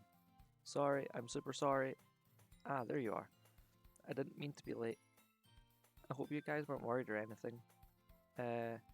Monica chose the club over her boyfriend after all? You're so strong-willed. But boyfriend? What on earth are you talking about? There's the drunk guy outside singing. Monica quizzically glances at me. Never mind that. What held you up anyway? Well, my last period today was study hall. To be honest, I kind of just lost track of time. Haha, that makes no sense though. You would have heard the bell ring at least. I must not have heard it since I was practicing piano. Piano? Wasn't aware you played music as well, Monica.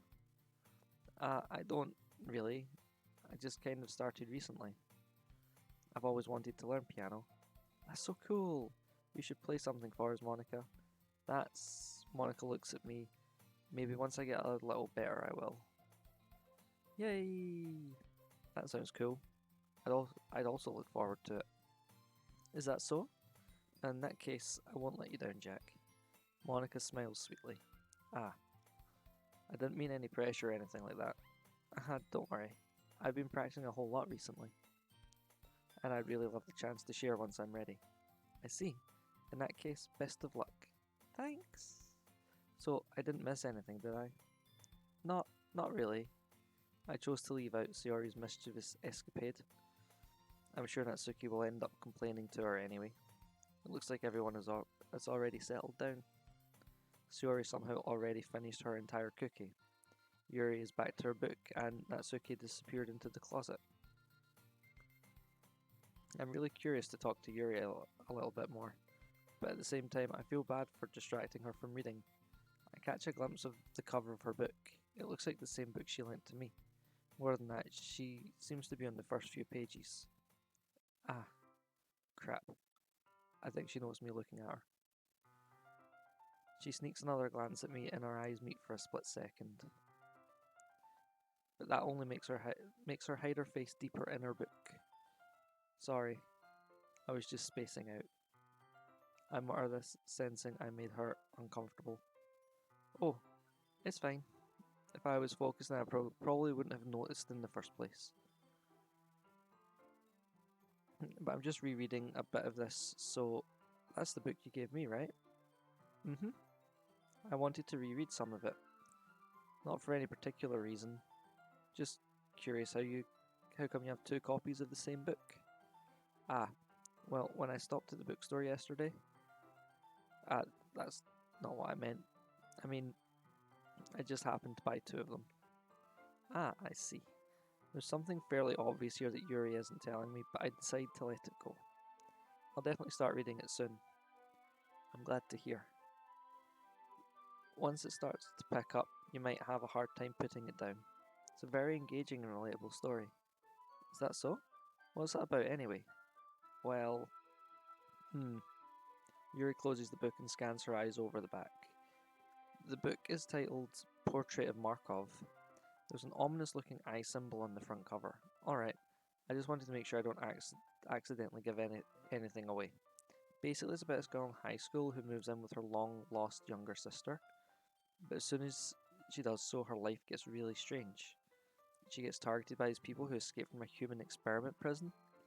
And while her life is in danger, she needs to desperately choose who to trust. No matter what she does, she ends up destroying most of her relationships and her life starts to fall apart. It's kind of dark, isn't it? Yuri made it sound like it was going to be a nice story, so that dark turn came out of nowhere. Ahaha. Yuri gently giggles all of a sudden. Are you not a fan of that sort of thing, Jack? No, it's not that. I mean, I can definitely enjoy those kinds of stories, so don't worry. I hope so. Yeah, I totally forgot that Yuri is into those things. She's so shy and reclusive on the outside, but her mind seems to be completely different. Just one of those kinds of stories. They challenge you to look at life from a strange new perspective. When horrible things happen, it's not just because someone wants to be evil.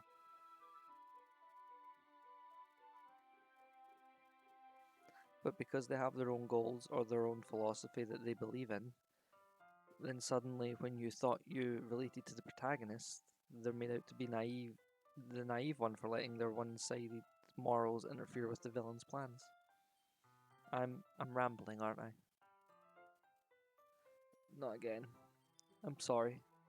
Hey, don't apologize. I haven't lost interest or anything. Well, I guess it's alright then. But I feel like I should let you know that I have this problem when I let things like books and writing fill my thoughts. I kind of forget to pay attention to other people. so I'm sorry if I end up saying something strange. And please stop me if I start talking too much. I really don't think you need to worry. That just means you're passionate about reading. The least I can do is listen. It's a literature club after all. Ah, that's true.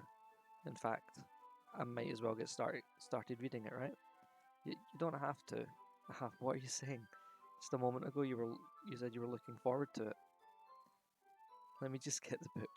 I quickly retrieved the book that I had put into my bag. Alright, it's fine if I sit here, right? I slip into the seat next to Yuri's.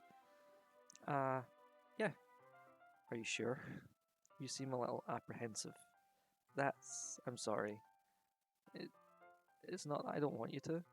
It's just something I'm not very used to. That is reading in the company of someone. I see. Well, just tell me if I end up distracting you or anything. Alright. I open the book and start the prologue. I soon understand what Yuri means about reading in company. It's as if I can feel her presence over my shoulder as I read. It's not a particularly bad thing, maybe a little distracting, but the feeling is somewhat comforting. Yuri is in the corner of my eye. I realise that she's not actually looking at her own book. I glance over. It looks like she's reading from my book instead. So sorry, I was just... Yuri, you really apologise a lot, don't you? I do? I don't really mean to. Sorry. I mean... Here, this should work, right? I slide my desk until it's up against Yuri's and then hold my book more between the two of them. I suppose so. Yuri timidly closes her own copy. We each lean in a little bit. Our shoulders are almost touching. It feels like my left arm is in the way, so instead I use my right hand to hold the book open. I guess that makes it kind of difficult to turn the page. Here.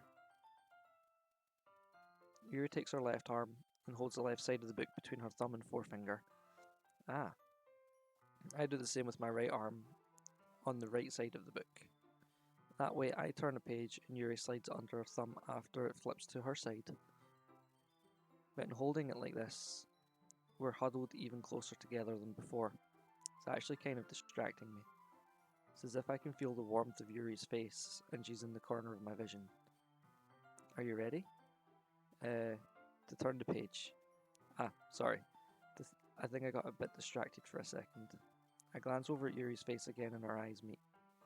I don't know how I'll be able to keep up with her.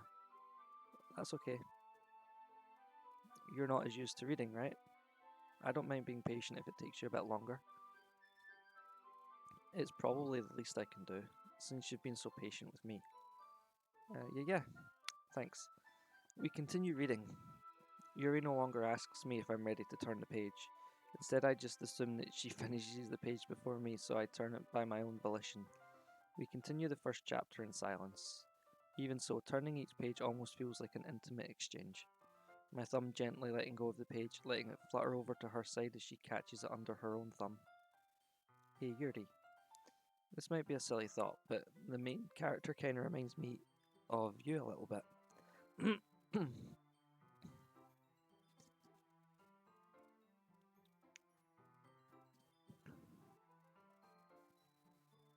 You think so? How does she... Well, I guess she's a bit more blunt in a lot of ways. But she also second guesses all the things she says and does. Like she's afraid she'll do something wrong. It's not like I can see into your head or anything, but they're kind of reminiscent of some of your mannerisms. I see. Yuri remains silent for a moment. But Jack, that's probably a terrible thing to have in common with her. That's so embarrassing that you think that. But wait, I didn't mean it in a bad way or anything.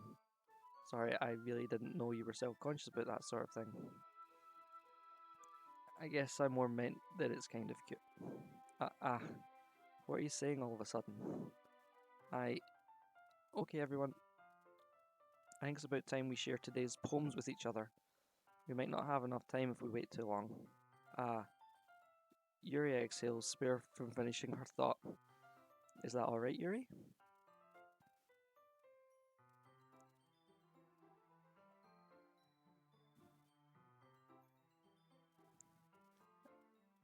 Yeah, I've been rolling dice for everything, so I've not played the game before, and I thought for a first playthrough I might as well leave it in the hands of fate.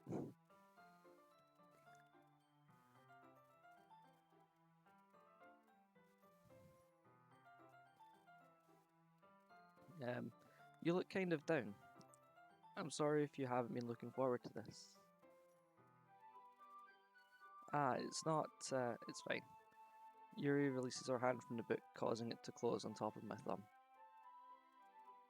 Alright, I guess I'll do some more reading tonight. Or would you prefer I only read it with you? I guess I don't have too much of a preference either way. In that case, I'll read a little more tonight. It'll be more fun to read with you after it picks up a bit, you know? That's good reasoning. In that case, feel free to finish the first 2 chapters in your own time. Alright. I stand up. I make a mental note of where I left off in the book, then slip it back into my bag. Who should I show my poem to first? Time to grab the dice.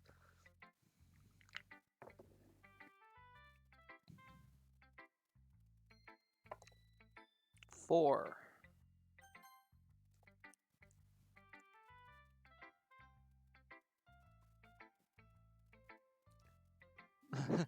No, my dice rolls at D&D are always bad.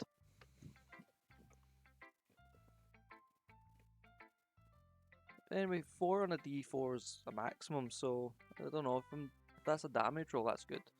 If that's a how much damage I'm taking roll, that's bad.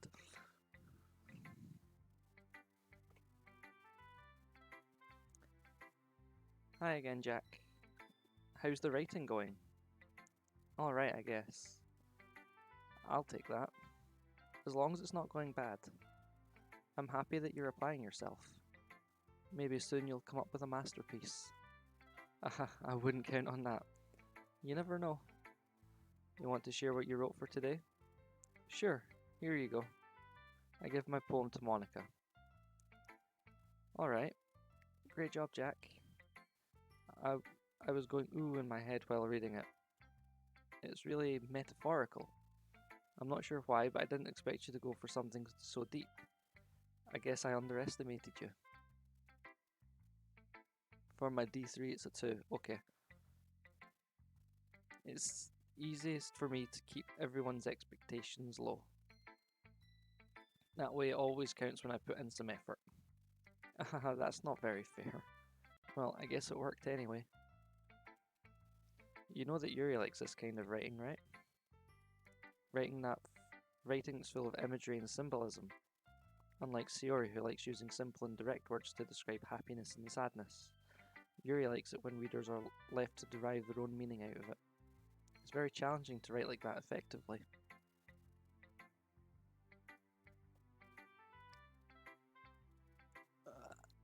The deck of far too many things, any dice roll could be bad. It's very challenging to write like that effectively, allowing people to get something out of it just by feel, or letting them deeply analyse all of the nuances. It can take years of practice, which I'm assuming Yuri has had at this point. I've never really asked though. I'm sure I'm nowhere near her level yet. Don't worry so much about that. You do your own thing. Just keep exploring and learn by trying new things. But anyway, you want to read my poem now? I like the way this one turned out, so I hope you do too. Alright, let's take a look. The colours, they won't stop. Bright, beautiful colours. Flashing, expanding, piercing, red, green, blue. An endless cacophony of meaningless noise. The noise, it won't stop. Violent, grating waveforms. Squeaking, screeching, piercing. Sine, cosine, tangent. Like playing a chalkboard on a turntable. Like playing a vinyl on a pizza crust. An endless poem of meaningless.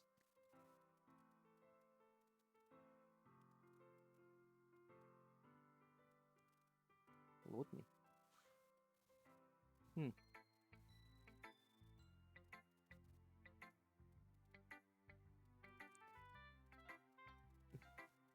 It's even more abstract than your last one, huh? Ahaha, I guess that's just the way I write. I'm sorry if you don't like it.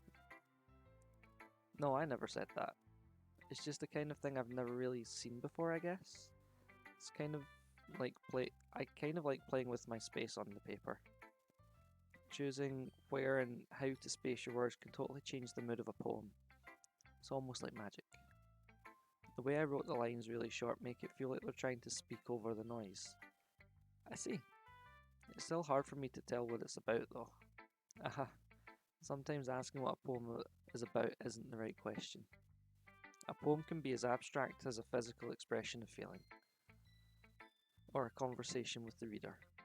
So that putting it that way, not every poem is about something.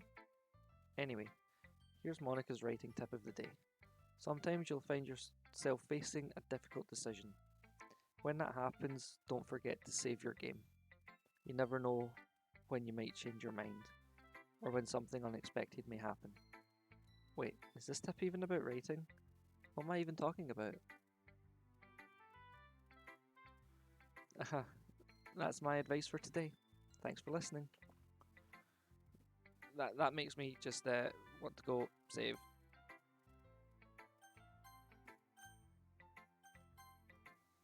And I'm gonna...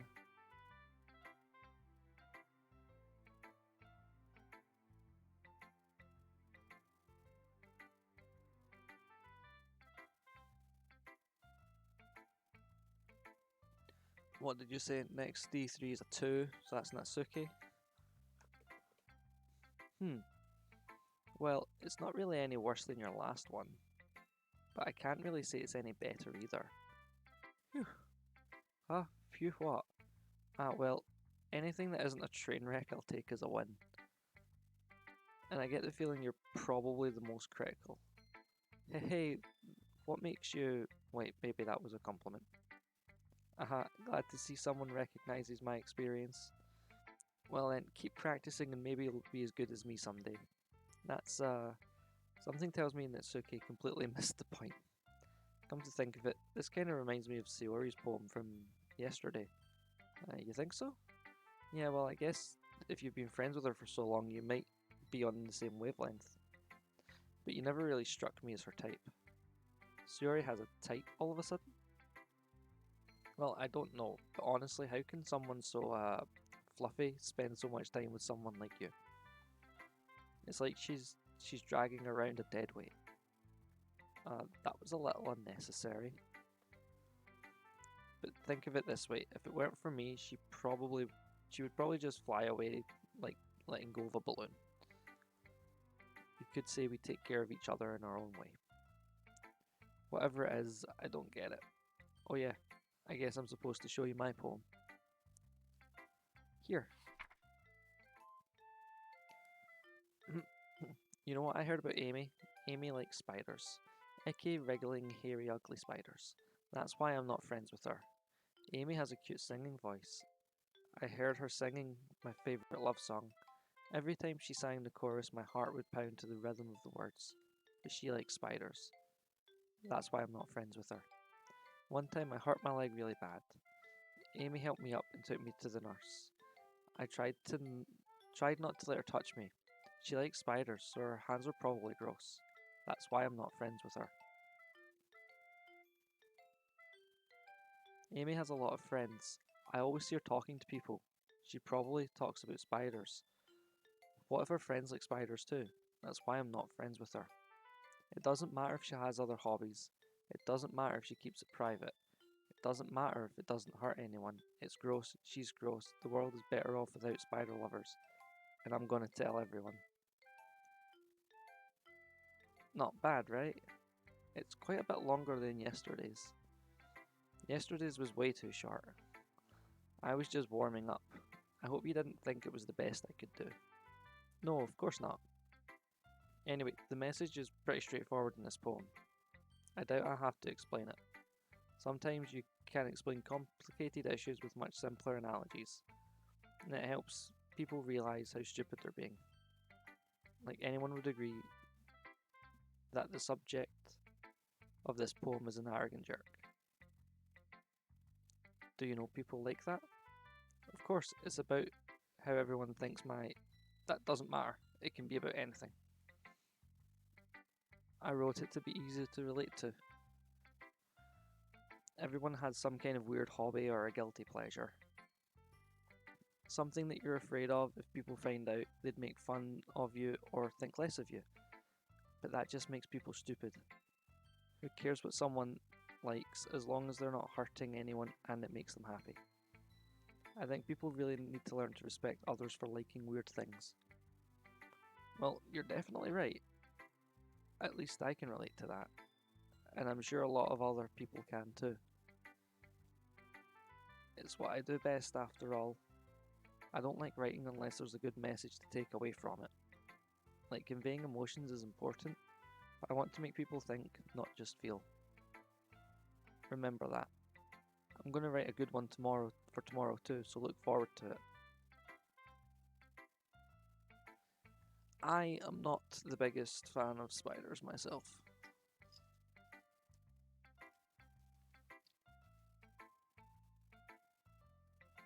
I do have a slight dislike, but it's not as bad as snakes. I really can't do snakes. Here we go. Tails. So it's Yuri.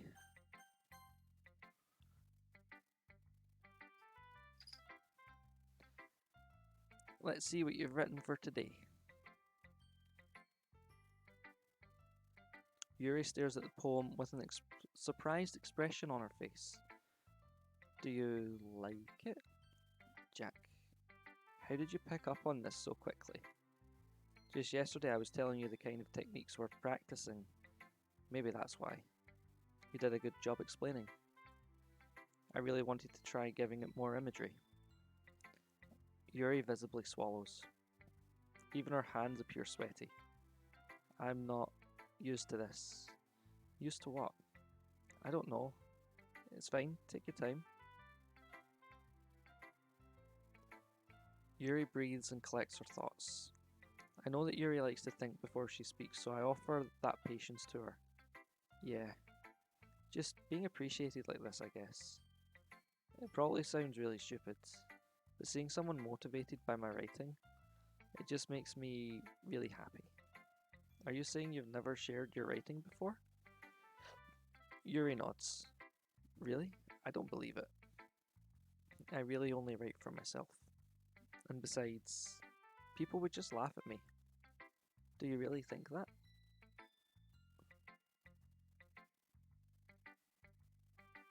You want a pet snake, and you're going to either call it Nope Rope or Snaky Snack.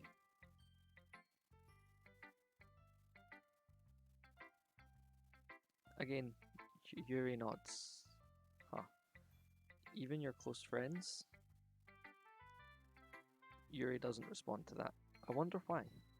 Anyway, do you want to share the poem you wrote today? Yeah, I do. If it's with you. It happened in the dead of night while I was slicing bread for a guilty snack. My attention was caught by the scuttering of a raccoon outside my window. That was, I believe, the first time I noticed my strange tendencies as an unordinary human. I gave the raccoon a piece of bread, my subconscious well aware of the consequences. Well aware that a raccoon that is fed will always come back for more. The enticing beauty of my cutting knife was the symptom. The bread, my hungry curiosity. The raccoon, an urge. The moon increments its phase and reflects that much more light off my cutting knife. The very same light that glistens in the eyes of my raccoon friend. I slice the bread, fresh and soft. The raccoon becomes excited. Or perhaps I'm merely projecting my emotions onto the newly satisfied animal. The raccoon has taken to following me. You could say that we've gotten quite used with each other. The raccoon becomes hungry more and more frequently, so my bread is always handy. Every time I brandish my cutting knife, the raccoon shows me its excitement. A rush of blood, classic Pavlovian conditioning. I slice the bread, and I feed myself again.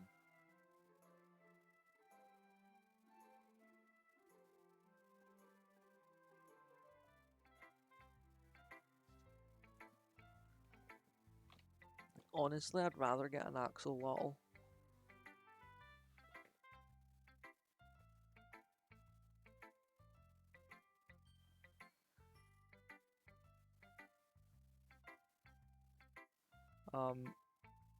I was a little more daring with this one than yesterday's. I can see that. It's a lot more metaphorical. I don't know if it's my fault, but I can't begin to imagine what this poem is about. That's right, it's a bit closer to my preferred writing style, using the poem as a canvas to express vivid imagery and conveying emotions throughout them. Yeah, if I take it at face value, then I can't even figure out what it's supposed to mean. Well, I think it's something that different people can relate to in their own way. I wanted to express the way it feels for me to indulge in my more unusual hobbies. It's those sort of things I'm usually forced to keep to myself. So I sometimes enjoy writing about them. Huh, that's funny. Didn't Nasuki also write something about that? About someone being ridiculed for a strange interest? Uh, she... she did? Yeah. She was talking about how it doesn't matter what you're into as long as you're not hurting anybody. She's right. I mean, does she really feel that way? Yeah. Sounds like you two have that in common. That's interesting. To me, she seemed like the kind of person who would make fun of my hobbies. But I suppose that's my fault for judging, isn't it? Please don't tell her I said that.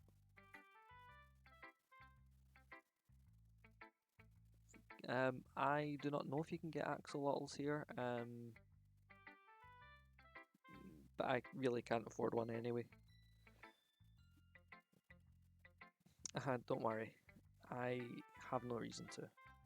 Okay, well, thank you for sharing it with me. After all, if I hadn't learned to embrace my own weirdness, I would probably hate myself.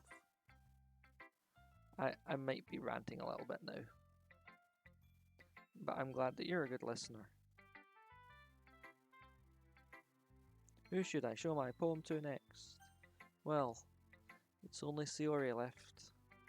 Let's have a look at the time first.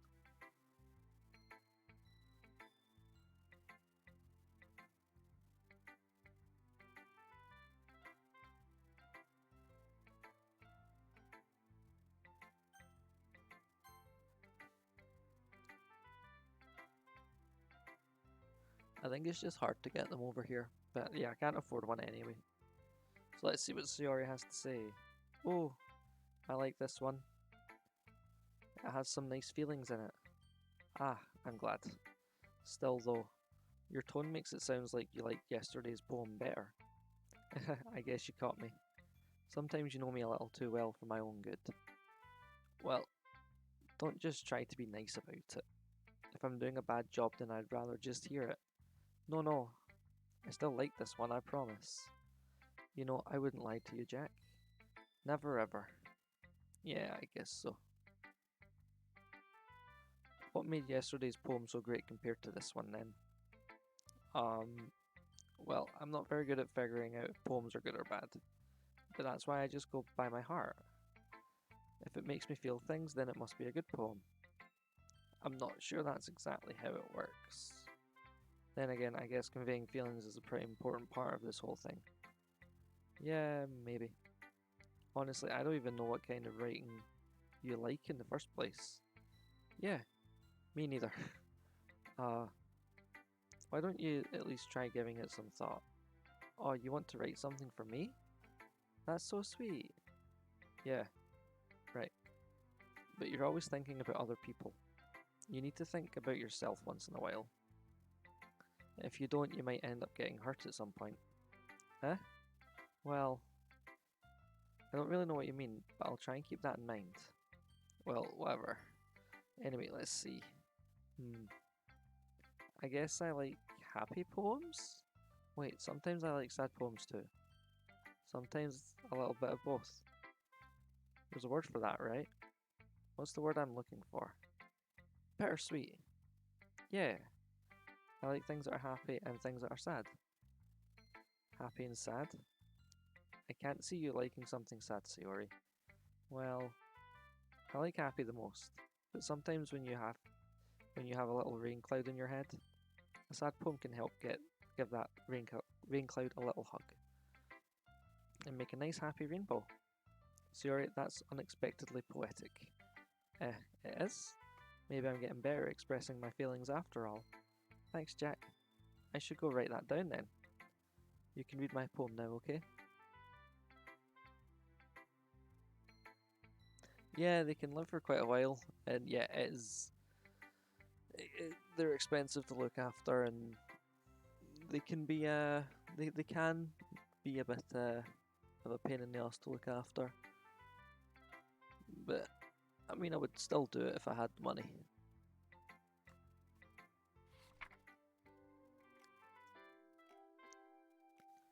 I pop off my scalp like the lid of a cookie jar. It's a secret place where I keep all my dreams. Little balls of sunshine, all rubbing together like a bundle of kittens. I reach inside with my thumb and forefinger and pluck one out. It's warm and tingly, but there's no time to waste. I put it in a bottle to keep it safe. And I put the bottle on the shelf with all the other bottles. Happy thoughts, happy thoughts, happy thoughts and bottles, all in a row. My collection makes me lots of friends, each bottle a starlight to make amends. Sometimes my friend feels a certain way. Down comes a bottle to save the day. Night after night, more dreams. Friend after friend, more bottles. Deeper and deeper my fingers go, like exploring.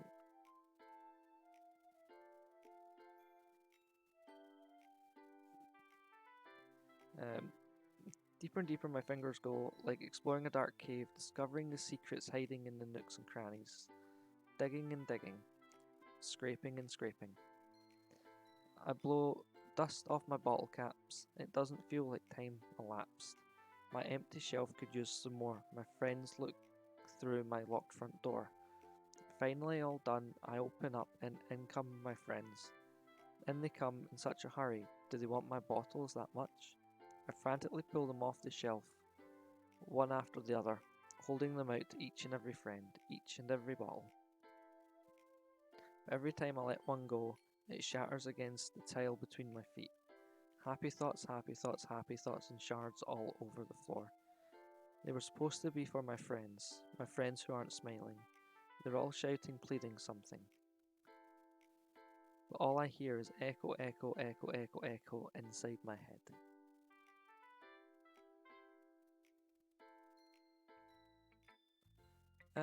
Yeah, tropical fish aren't that bad. Um, I had, I used to have some fish, and yeah, it was quite cheap pets to have. But no, I don't know. I don't know. You've seen the background behind me, all the Amazon box. I don't really have the space right now either. It's something maybe for the future, but not right now. Not enough space, not enough money.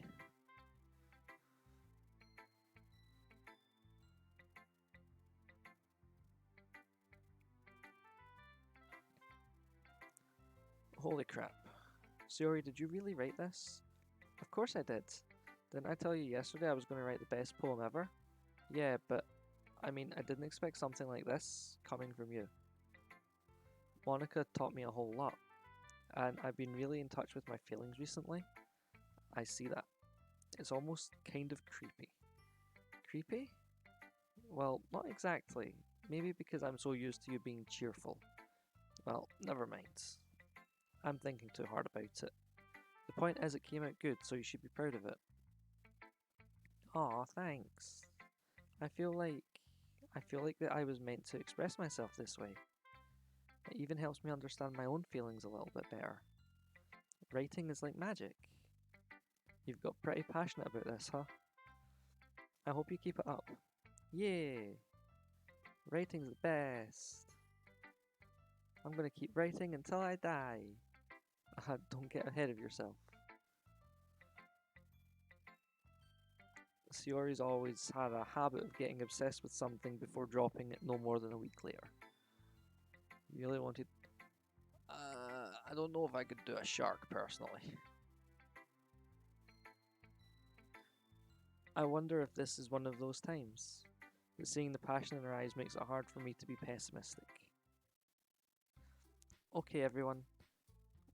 We're all done reading each other's poems, right? I have something extra planned today, so if everyone could come and sit at the front of the room. Is this about the festival? Well, sort of. Do we really have to do something for the festival? It's not like we can put together anything good in just a few days. We'll just end up embarrassing ourselves instead of getting any new members. That's a concern of mine as well.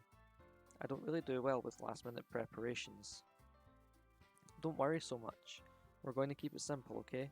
We won't need much more than a few decorations. Sayori has been working on posters and I've designed some pamphlets we can give out during the event. Okay, that's great and all, but that doesn't tell us what we're actually going to be doing for the event.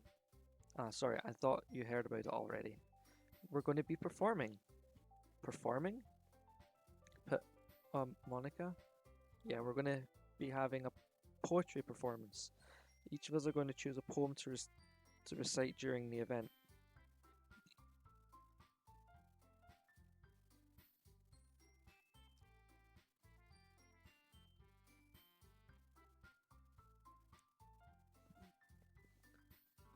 The only rolling thing. Fair enough.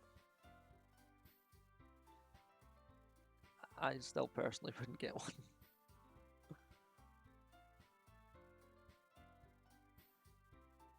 Each of us are going to choose a poem to recite during the event, but the cool part is, we're also going to let anyone else come up and recite poems too. Sayori's putting it on all the posters in case anyone wants to prepare ahead of time. Hehehe. Sayori, who's been colouring a poster, holds it up for us to see. Are you kidding me, Monica? You didn't already start putting those posters up, did you? Well, it did. Do you really think it's that bad of an idea?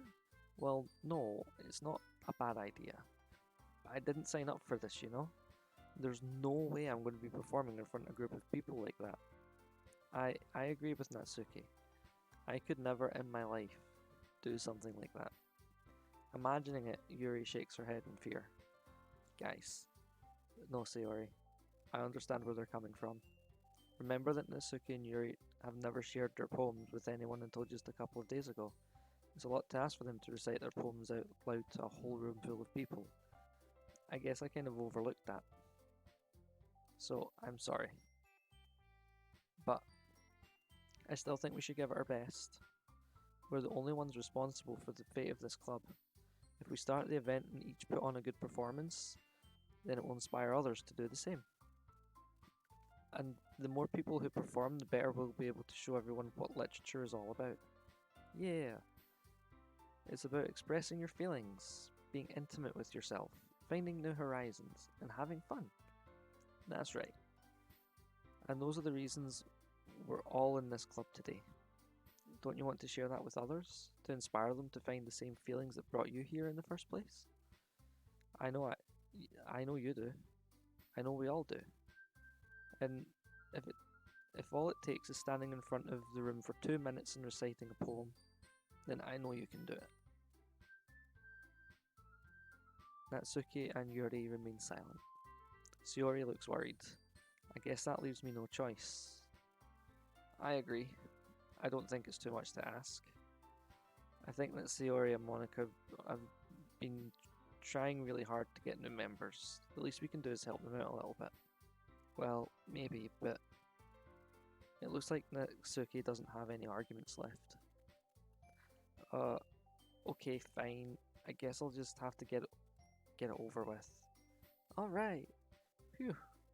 Thanks, Natsuki. What about you, Yuri? Yuri dejectedly glances around the room at everyone else's expectant faces. I guess I don't really have a choice. Aha, that's everyone. You're the best, Yuri. This club is seriously going to be the death of me. Oh gosh. You'll be fine, Yuri. But anyway, let's move on to the main event. I want each of you to choose a poem of yours. We're going to practice reciting them in front of each other. No way. Monica, this is all too sudden. Well, if you can't recite your poem in front of the club, how do you expect to do it in front of strangers? Oh no. Don't worry. I'll start off to help everyone feel a little more comfortable. Can I go next? Of course. Now let's see. Monica flips through her notebook to a specific poem she has in mind for herself. She then stands behind the podium. And I'm going to save it before the poem starts. Boom.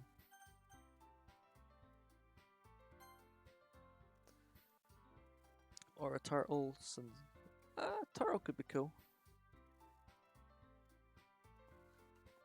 The title of this poem is The Way They Fly. Ahem.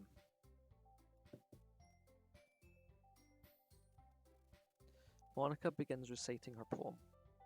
Her clear, confident voice fills the room. More than that, her inflection is pristine. She knows exactly how to apply emotion behind each line she recites, bringing the words to life. Is this something she's done before, or is she simply a natural? I glance around me. Everyone has their eyes on Monica. Shiori looks amazed. Yuri has an intense expression on her face that I don't understand. Finally, Monica finishes the recitation. The four of us applaud. Monica takes a breath and smiles. That was so good, Monica. Thank you very much. I was just hoping to set a good example. Are you ready to go next, Sayori? I'll go next. Yuri's fired up all of a sudden. Yuri clutches a sheet of paper between her hands and stands up. Keeping her head down, she walks quickly over to the podium. This poem is called... Yuri anxiously gazes at each of us. You can do it, Yuri. It's called Afterimage of a Crimson Eye. Yuri's voice shakes as she starts reading the poem. Just a moment ago she practically refused to do this. Why is she suddenly putting in so much effort? As Yuri gets past the first couple of lines, her voice changes. It's almost like what happens when Yuri gets absorbed into her books. Her quivering words transform into the sharp syllables of a fierce and confident woman. The poem is full of twists and turns in its structure that she enunciates with perfect timing. This must be a rare glimpse into the whirling fire Yuri keeps concealed inside her head. Suddenly she's finished. Everyone is stunned. Yuri snaps back into reality and glances around her as if she bewildered even herself. It's up to me to save this situation. I'm the first to start applauding. Everyone joins me afterwards and we give Yuri the recognition she deserves. It's not that we didn't want to applaud for her, but we were so caught off guard that we must have forgotten. As we applaud, Yuri holds a poem to her chest and rushes back into her seat. Yuri, that was really good. Thank you for sharing. It looks like Yuri is down for the count. Okay, I guess I'm next then. Shiori hops out of her chair and cheerfully walks to the podium. This one's called My Meadow. Ahaha. Sorry, I giggled. Shiori, it's a lot harder than I thought. How did you guys do it so easily? Try not to think of it as you're reciting to other people. Imagine you're reciting it to yourself, like in front of a mirror or in your own head. It's your poem, so it'll come out best that way. I see. Okay then. Shiori begins her poem. Somehow it feels like her soft voice was made as a perfect match. The poem isn't aimlessly cheery like Shiori is. It's serene and bittersweet. If I were to read this on paper, I probably wouldn't think much of it, but hearing it come from Shiori's voice almost gives it a whole new meaning. Maybe this is what Shiori meant when she said she likes my poems. It's like I get to reach more deeply into someone I thought I knew through and through. Shiori finishes and we applaud. I did it. Good job, Shiori. Even Jack liked it. I guess that's a good sign? What does that even mean? It came out nicely, Shiori. The atmosphere of the poem fits you really nicely, but it might be that other poems wouldn't quite work as well with that kind of delivery. I don't really understand. In other words, I've seen poems of yours where that sort of gentle delivery wouldn't work as well. They might need a little more force behind them depending on what you're reading. Oh, I know what you mean. Well, I've been practicing that kind of thing. It's just embarrassing to do it in front of everyone. Then next time, I'm going to make you pick a poem that challenges you a little more. We don't have much time before the festival, you know? Okay. Now who's next? Natsuki? Don't make me go before Jack. It's not like I compare to you guys anyway. Might as well let Jack lower everyone's standards a little before I have to do it. Natsuki? It's fine, it's fine. Might as well get it over with. But it's not like I have much of a selection of what to read. I'll just have to go with what I wrote for today. I stand up in front of and step up. I stand up and step in front of the podium. Everyone has their eyes on me, making me feel terribly awkward. I recite my poem. Since I'm not exactly confident in my own writing, it's hard to put energy into it. Despite that, once I finish, I receive applause anyway. Sorry, I'm not really as good as everyone else. Don't worry about it so much. I think it's less about your abilities and more about your lack of confidence in your writing. That's something that'll improve over time though. Yeah, maybe. Alright then. That just leaves you, Natsuki. Yeah. I'm going. Natsuki begrudgingly gets out of her seat and makes her way to the podium. The poem is called... Well, why are y'all looking at me? Because you're presenting. Anyway, the poem is called Jump. Natsuki takes a breath. When she starts reciting the poem, her sour attitude disappears a little. While she's still a little unenthused, her poem has a rhythm and rhyme to it. It's Natsuki's trademark style, and it works surprisingly well when spoken aloud. The words feel like they bounce up and down as if giving life to the poem. Natsuki finishes and everyone applauds. She huffs back to her seat. That wasn't so bad, was it? Easy for you to say. You better not make me do that again. Well, do you at least feel prepared enough to recite a poem in front of other people? I mean, doing it in front of other people will be way easier. I can put on whatever face I want for the other people, but when it's just my friends, it's just embarrassing. That's a surprise, Natsuki. I think it would be the other way around for me. Well, that's just how it is, so, well, I guess in that case, you won't have much to worry about for the festival. That said, I want to thank everyone for coming through. It might be hard, but I hope you all have an idea of what it's like now. Make sure you pick a poem and get enough practice before the festival, okay? I'll be making pamphlets, so let me know ahead of time what you'll be reciting. Jeez, I should probably find some other poem to recite instead. That's fine too. It doesn't have to be your own. I'm already pleasantly surprised you're putting in all this effort for the club. Makes me feel really happy. Yeah, no problem. Okay, everyone.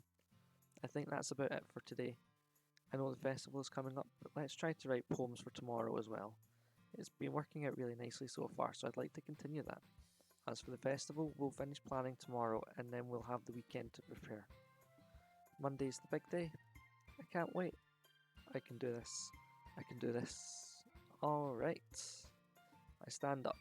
There's no way I'll be able to find the same enthusiasm as Sayori and Monica, but I'll do my best to get through it. If it's for the sake of the club and impressing Monica. Then I'll have to do my best. Ready to go, Sayori? Yep. Look at you two always going home together like that. It's kind of adorable, isn't it? Jeez, guys. Don't make such a big deal out of it. It must be a little nice, though. Well, how am I supposed to respond to that? It's okay, Jack. You don't have to say it. However, let's go already. I walk home with Sayori once more. Even though it's only been a few days, a lot of things have already changed. But today, Sayori is being a little quieter than usual on the way home. Hey, Sayori? Sorry, I was spacing out. No wonder.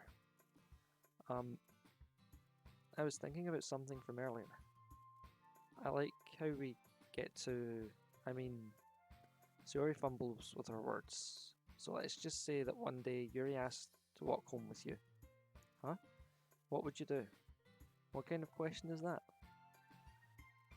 You're kind of putting me on the spot here. Well, that is an option. That requires a dice. Or in this case, a coin.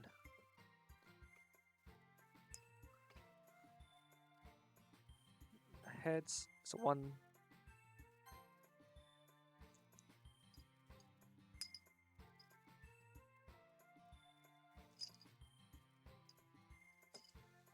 Walking home with Yuri, huh?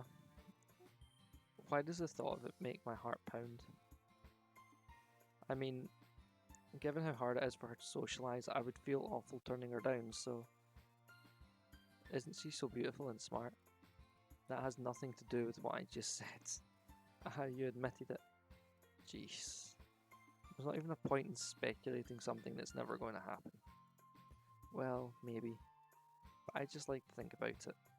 It's not long before you won't need me anymore, you know? Need you? Sorry. I can't figure out how you're seeing things in your head right now. Sorry. Everyone is different. Nobody in the club is a replacement for you. If you say so. The conversation trails off and I'm left feeling awkward. But it was kind of her fault for trapping me with such a weird question. I can't just lie to her. But if there's something that makes her happy, I would hate to take that away from her. That's why I said there's no point in speculating. Then again, the festival is only a few days away. Who knows what will happen in that time. And we will save the game there, and boom. And we will finish the game up at this point.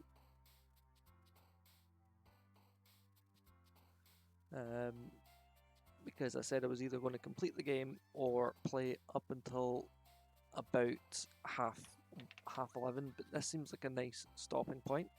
End of the day, writing the poem for the next day. That seems like a nice cut-off. We will pick this up again. Probably next Wednesday. This might replace Pokemon for a couple of weeks. Until we've got through the game. Maybe once or twice.